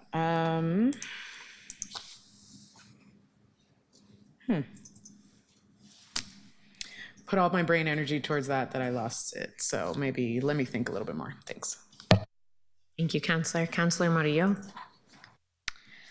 I would say, to answer Counselor Zimmerman's question, it doesn't bother me too much, because I think if someone is working in the city of Portland, then they are going to be affected by how our police force operates. And so it would make sense that they would want to be a part of the Police Accountability Commission. I also think it's a little different than someone who lives out of state, because they're probably not going to work in the city of Portland unless they drive a really long time every day for work. Oh, okay, in Vancouver. Most of our police force lives in Vancouver as well, so I feel like I don't know, it doesn't really necessarily bother me. She was in my top 15, not necessarily like my top, top 6 if I had to pick, but I would say overall, if this is the standard for our commissions, then it doesn't make sense for us to change the rules now. Are we going to list, Council President, do you want us to list like all of the ones that we were pushing for, or what's going to be best to make your list? Or do you want us to email those to you? If we go forward with the idea that anybody who is a 3 and above, or who has had some strong advocacy, and there's 4 people who I've named who I've heard strong advocacy for, I don't think I need you to read your full list. If we're going to move forward with a different way of adding people to the list, then I think it's better, because we have everybody's lists here, right? We don't know whose is who, but we have everybody's list here. And I want to try to keep this process such that it's making sure that there's some, not neutrality. I don't want to see everybody's lists and be in a position of picking and choosing between us. That doesn't seem like it's fair to anybody up here. But I am trying to capture whose names have been added to the 3 and above, whose names have I heard more than once as folks are talking. That makes perfect sense. Yeah, I didn't consider that. Okay, well, yeah, I think if our police live in Vancouver, then it is okay for someone who works in the city of Portland to also sit on a police accountability board. Point of information, because this is what I remembered what I was going to ask, and it's about what you just said. So are you then looking at this, so I've got everything in green, that's 15, and then you add everyone up to the 3, all the way down to Sarah Citronbaum, and that's the 25. And then you were saying that the other 2 would come out of, essentially, are you asking us to look at below Citronbaum and have everybody say which ones we like in that list, and then that'll be, you'll pick the top 2? Is that how you were, I was trying to understand your process. Like, is that what you were suggesting, essentially? If we have everybody name who was on their list, we're going to have all of these people named either once or twice, right? Because they have 1s and 2s by them. But I mean, if we pick from that, right? Like if we say, like, for example, for me, out of everything below Citronbaum, I had lifted up Anshal and Jason, right? So then if everybody goes and does that, then would we have, like, maybe that could be a good start, because then we could say, okay, maybe, 10 out of 12 of us picked Anshal. So then that's one of the 2, or does that make sense what I'm asking? It does. I had written down a little more informally the names that I had heard from below that line, and there were 4 names that I had heard lifted up, but we could certainly go around and have everybody lift up 2 names from that list. I know for me that's a little harder, because I want to go look at the applications again, and I think I see nods from a few other people saying the same thing. Let me think about how we might address that. Heidi, had you wanted to note something related to the conversation about folks living out of Portland? Yeah, Council President, I just wanted Council to know that it's in code that folks need to either live or work in Portland to serve on the board. So it is limited to that, but it is in code rather than a general practice in this particular instance. Thank you. Thank you.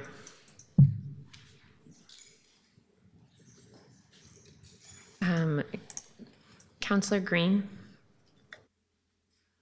Thank you. I just wanted to respond to the question that Councillor Zimmerman posed because I think it's an important one to think through. So, setting aside the kind of code requirement question, we're in this space where we might be making a marginal choice on someone maybe based upon where they live.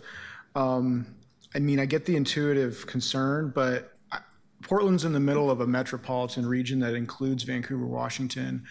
And I think a lot of people who used to live in Portland now live in Vancouver, Washington, because they can no longer afford to live in Portland, but they still might be rooted in this community.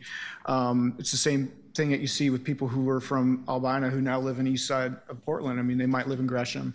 And so I do think that there's kind of a skin in the game piece to that. And if they've gone to this length to apply and they've made through all these hoops, I see that person as vested in Portland. So that's kind of where I'm coming from on that. Quick follow-up. Do you see a difference in an oversight board, which I take that to have authority, versus an advisory board, which is how for us to best do our work? Do you see a difference in those two things? I'm feeling a difference, but I'm not sure if that lands differently for people.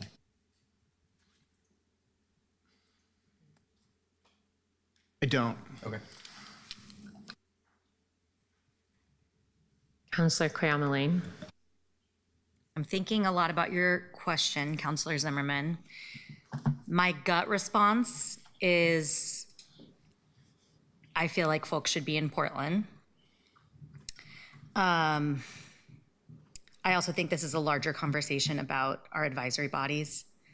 I'm not sure if it should be the same, if it's an oversight board or a committee, but I think there needs to be consistency with all of those at those levels. I would say at this point, we should go with what it says in code and what we have been doing for other appointments. And there have been some where I've thought, oh, interesting, that person doesn't live in that district, or I have thought that. I will say this is just going with my gut.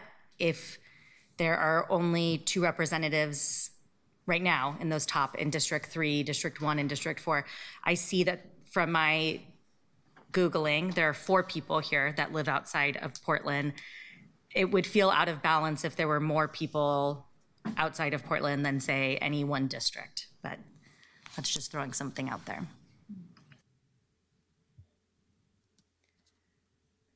Councillor Knoll, are you back in the queue, or is that an old hand? Okay. Yeah, just wanted to note that in this particular case, this is different. A lot of our advisory groups have live, work, play, worship, or go to school. And this is put into code, which is a very difficult code to change due to the need for federal oversight as part of our settlement agreement. And this was put in a more narrow way. I think it's possible Councillor Ryan might be able to speak to why that was narrowed down by the old council from the recommendations of the PAC. But this particular individual, their answer to number 14 might help alleviate some of the concern, possibly. Born and raised in Portland, went to Jefferson High School. And that's why I circled in Fairmount. Sure, yeah, and I believe that. I also think that for me, the state line is not relevant. I think it's Gresham, Hillsborough, Vancouver. We've talked about all of these things, but I think it's important to note that we will be seeing training for the members after they're appointed in the particular state law, especially as it relates to collective bargaining, which frankly most people don't know, even in the state that they do live in. I'll also note that this particular individual noted in their application, and this is question 8, that they have lived in Portland for at least 12 months. So it's possible that the address is just wrong in some way. If you apply for a job in the NeoGov portal, and then you later apply again, your personal data just holds. unless you manually update it. So this was a check that was done by the city attorneys. That is one of the 2 people that was ruled out. As far as I've been told, that one of the 2 people ruled out is because they didn't live or work in the city of Portland. So I trust that they have checked this individual on that they have met the criteria. But what I will say is that it's not a particular concern to me.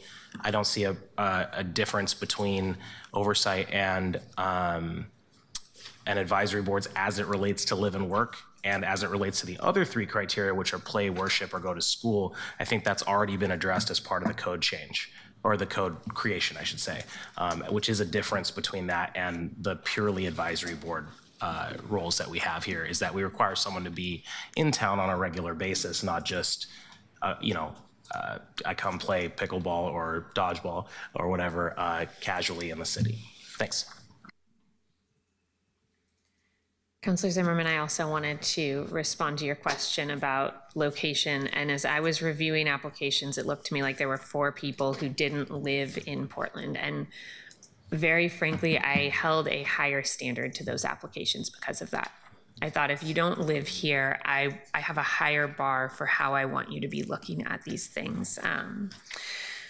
Maybe that's not fair, maybe it is, but that was part of the standard that I used. And this individual who's in the top 15 was the only person who doesn't live in Portland that I put on my initial list, because I thought that their application was so strong that despite the fact that their address was elsewhere, I thought that they would be a very important voice to have on this oversight body. I'll note that if we use the criteria that I suggested, we do capture at least 1 and possibly 2 more of the 4 people who don't live in Portland. Before I suggested that criteria, that was one of the things that I thought about, was capturing that 1 additional person. But I do think that the person in the 15 at least had such a strong application that it seemed to me like it was worth moving forward with them. Councilor Dunphy. Yeah, thank you. Counselor, responding to Counselor Zimmerman's response, I'll be honest, I absolutely do have a problem with, I understand it was in the criteria. I understand that, this is how we do things, but I do think that I think that in general, people should live in the city of Portland. If you live here, you're assuming you're here for 16 hours a day versus the 8 that you spend at work. When I was going through these applications, anybody who did not live in the city of Portland got a point counted against them, and anybody who lived in the city or lived in District 1 got a point added to them for me. So it is reflected in the way I voted. But I think that, right, yeah. I think it is worth having a bigger conversation as this body as well. It might be too late for this, and I also think that it's incredible that anybody wants to step up and volunteer. But yeah, I do think that there's a difference between supervisory and advisory, and I do think that, especially with this, especially because I also have heard the critique from the community that police should live in Portland, then probably the folks who are advising us how the police, whether or not there was misbehavior, should also live in Portland. I'm not going to vote against the whole package because of it, but I do want to just voice that. So. Thank you, Counselor. Counselor Zimmerman. I appreciate those who were able to respond. It's helpful. It's an interesting part of the conversation. Given that, I know, Council President, you keep on mentioning that Anshel Sharda is mentioned by many people as a person of interest for that next tier, but I've heard the name, but I've only seen one person who voted for them in our selection criteria, and I will also say they're not a Portlander. With only one vote, I just, if people were truly supportive of that person, if that's one of the couple of names it sounds like you're kind of zeroing in on as part of a package, I would say, well, let's remember only one person put them, and they don't live in Portland. It might be, I think there were some other 2s in there that perhaps would be easier checks, but I'm maybe sensing that name, that application is getting more talk in this discussion than what our actual ranking shows by anybody's standards. Thanks. I think you're right. There are a couple of people who only had 1 or 2 votes who have had more people name them in the room. Angel Sharda wasn't on my list because of geography. I am noting that they have an email address at PSU, and I don't know if that is because they work there or if that is because they are working and taking classes there. It says they have a master's degree, and I don't know if they're currently working on that or not, but it's perhaps worth rereading the application. Councilor Murillo. Yeah, I just wanted to respond to that applicant specifically. They weren't in my top 15, but I wouldn't mind them being on the committee either. They're an immigrant, woman of color, and I thought that their objective portion of the application was pretty good. They were talking about, you know, wanting fair, transparent, and community-driven oversight. And I think a perspective that they bring that would be really valuable if we're trying to diversify the voices on this. You know, they had talked in their application about cultural and systemic barriers as well. And so while they weren't in my top 15, I think that they would be an important perspective to have as well. Thank you, Councilor. Councilor Canal. Yeah, I want to note, I erroneously said earlier that I made an assumption based on the name, and now going through this application, I realized it actually was mentioned in the application. So wanted to correct that record there. I think, I don't know, and this is hard, right? Because we didn't have a question on this specifically, but I do feel a need to argue for API representation on this body. And I don't know that anybody else, because nobody else identified, and this is a little bit of a crapshoot in that regard, but I don't think anybody else disclosed that in any way. So I think it's possible that it is that somebody else on this list is API. I don't know that in any way. So I do feel a need to argue that point as well.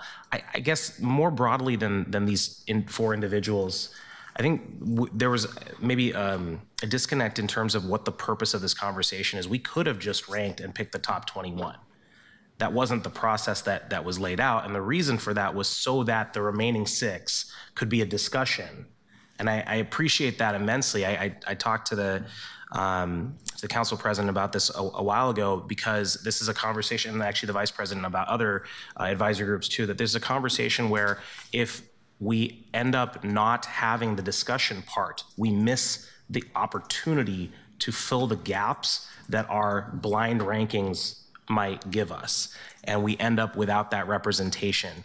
And in this particular case, having some of that representation be charter required is, I think, particularly compelling to me. That doesn't mean this individual has to be the person to do that.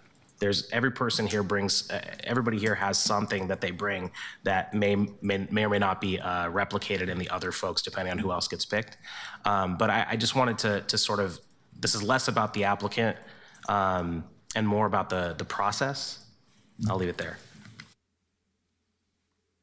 Thank you, Councilor. And you're right, you and I had some, I think, important discussions about not just picking the top ones. My recommendation to do that was based on most of the names I was hearing being in that group. But I think we certainly want to think about that representation as we pull the other 2 in, and as I go through and think about who were the more controversial names and what does that mean in terms of the balance of representation. I think given this conversation, I see where you're going with that. I was making a broader, but yeah, I agree.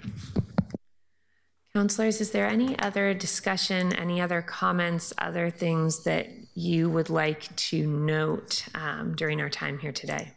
Yes. Sorry. Councilor Avalos. I guess I just want to understand what am I doing? I want to understand what is going to happen tomorrow. So you're going to put together a list that you're going to come to us with tomorrow that ideally will be a package we'll pass. Like, does it end there, or is there going to be discussion tomorrow? Is there going to be any kind of like, oh, okay, this was the list that was comprised? Because I'm not fully clear on how you're going to make that final list. That there will be, like, how do you foresee that happening if people object to something on the list tomorrow, or is it the expectation that we're leaving it This has been filed as a report, so we will need to vote to adopt it. And we can, I'm looking to our attorneys to make sure that Heidi's not going to tell me this is wrong. We can amend a report attachment, correct? Correct. Okay, that's been my assumption. So I'll take this back and try to bring in the feedback that I've heard today to make a list. I'll probably stick it in front of our community and public safety co-chairs because I generally try to reach out to the folks who are chairing committees as we're making decisions on important things. And then tonight, file my best thinking with that screening of our community and public safety co-chairs. I'm putting you on notice, Councilor Novick, and you're not in the room. Councilor Canal nodded yes when I said that. Hopefully you are too. And I'll file that. If we need to make amendments tomorrow because we missed the mark, we can make amendments tomorrow.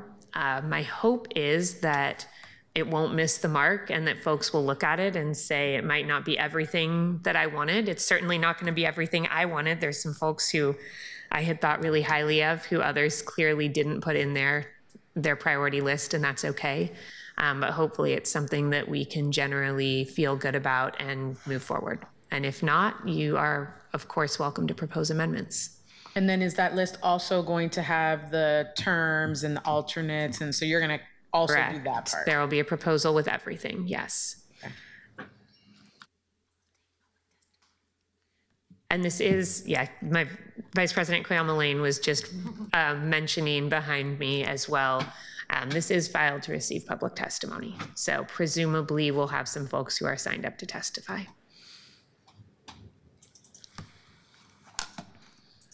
Counselors, Counselor Canal, are you back in the queue? Yeah, just really quick, wanted to say to those who applied, I apologize that we have to talk about you in personal terms. We need to work on getting our public meetings law changed at the state back to allow for some of this to happen where we're not discussing people so directly. And there are a lot of people here that I think didn't make it in people's top 15, but it's not a reflection on them. I do share a concern around not necessarily having all the information. I'll follow up with staff for the public presentation tomorrow. And I just wanted to flag that. I think this is not a problem on our end at the council. I think this is staff. I'd love to make sure we have bio statements of interest, the opportunity for applicants to come in, and we can talk about that more later, but I just wanted to flag that for later. Thank you, Madam President. Thank you, Counselor. Counselors, any other discussion? Before we close, I just want to take the opportunity to reiterate my gratitude to everybody who applied and has gone through this process. There was a lot of different steps of vetting to try to winnow down the group of applicants to the first people who are going to serve, and whether you made our final list or not, whether you were winnowed down earlier or later in the process, I know there were a huge number of really fantastic applicants. And so I want to just express my gratitude to everybody who was willing to step up and be a part of something that is going to take a lot of time and is going to be hard because this work will be hard. I also want to thank all of the volunteers who were on the nominating committee because I know that they put a lot of time into this and worked together to bring us the list that they thought were the very best people to help us with this work as we move forward. So gratitude to everybody who has been involved in this process in one way or another. Colleagues, I'll put something together maybe even before my 4 o'clock meeting, since it looks like we're ending early, to run by our colleagues who are on the Community and Public Safety Committee, and will do my very best to work with the clerk's office to make sure that it is filed before our clerks leave for the day so that folks can look at it starting tonight online. And then we'll be taking this up tomorrow in our council meeting, which is an evening council meeting. So members of the public should have the full day tomorrow to review the list if they're interested in providing testimony. Thank you all for your discussion today. I know this wasn't easy. With that, I will close our work session.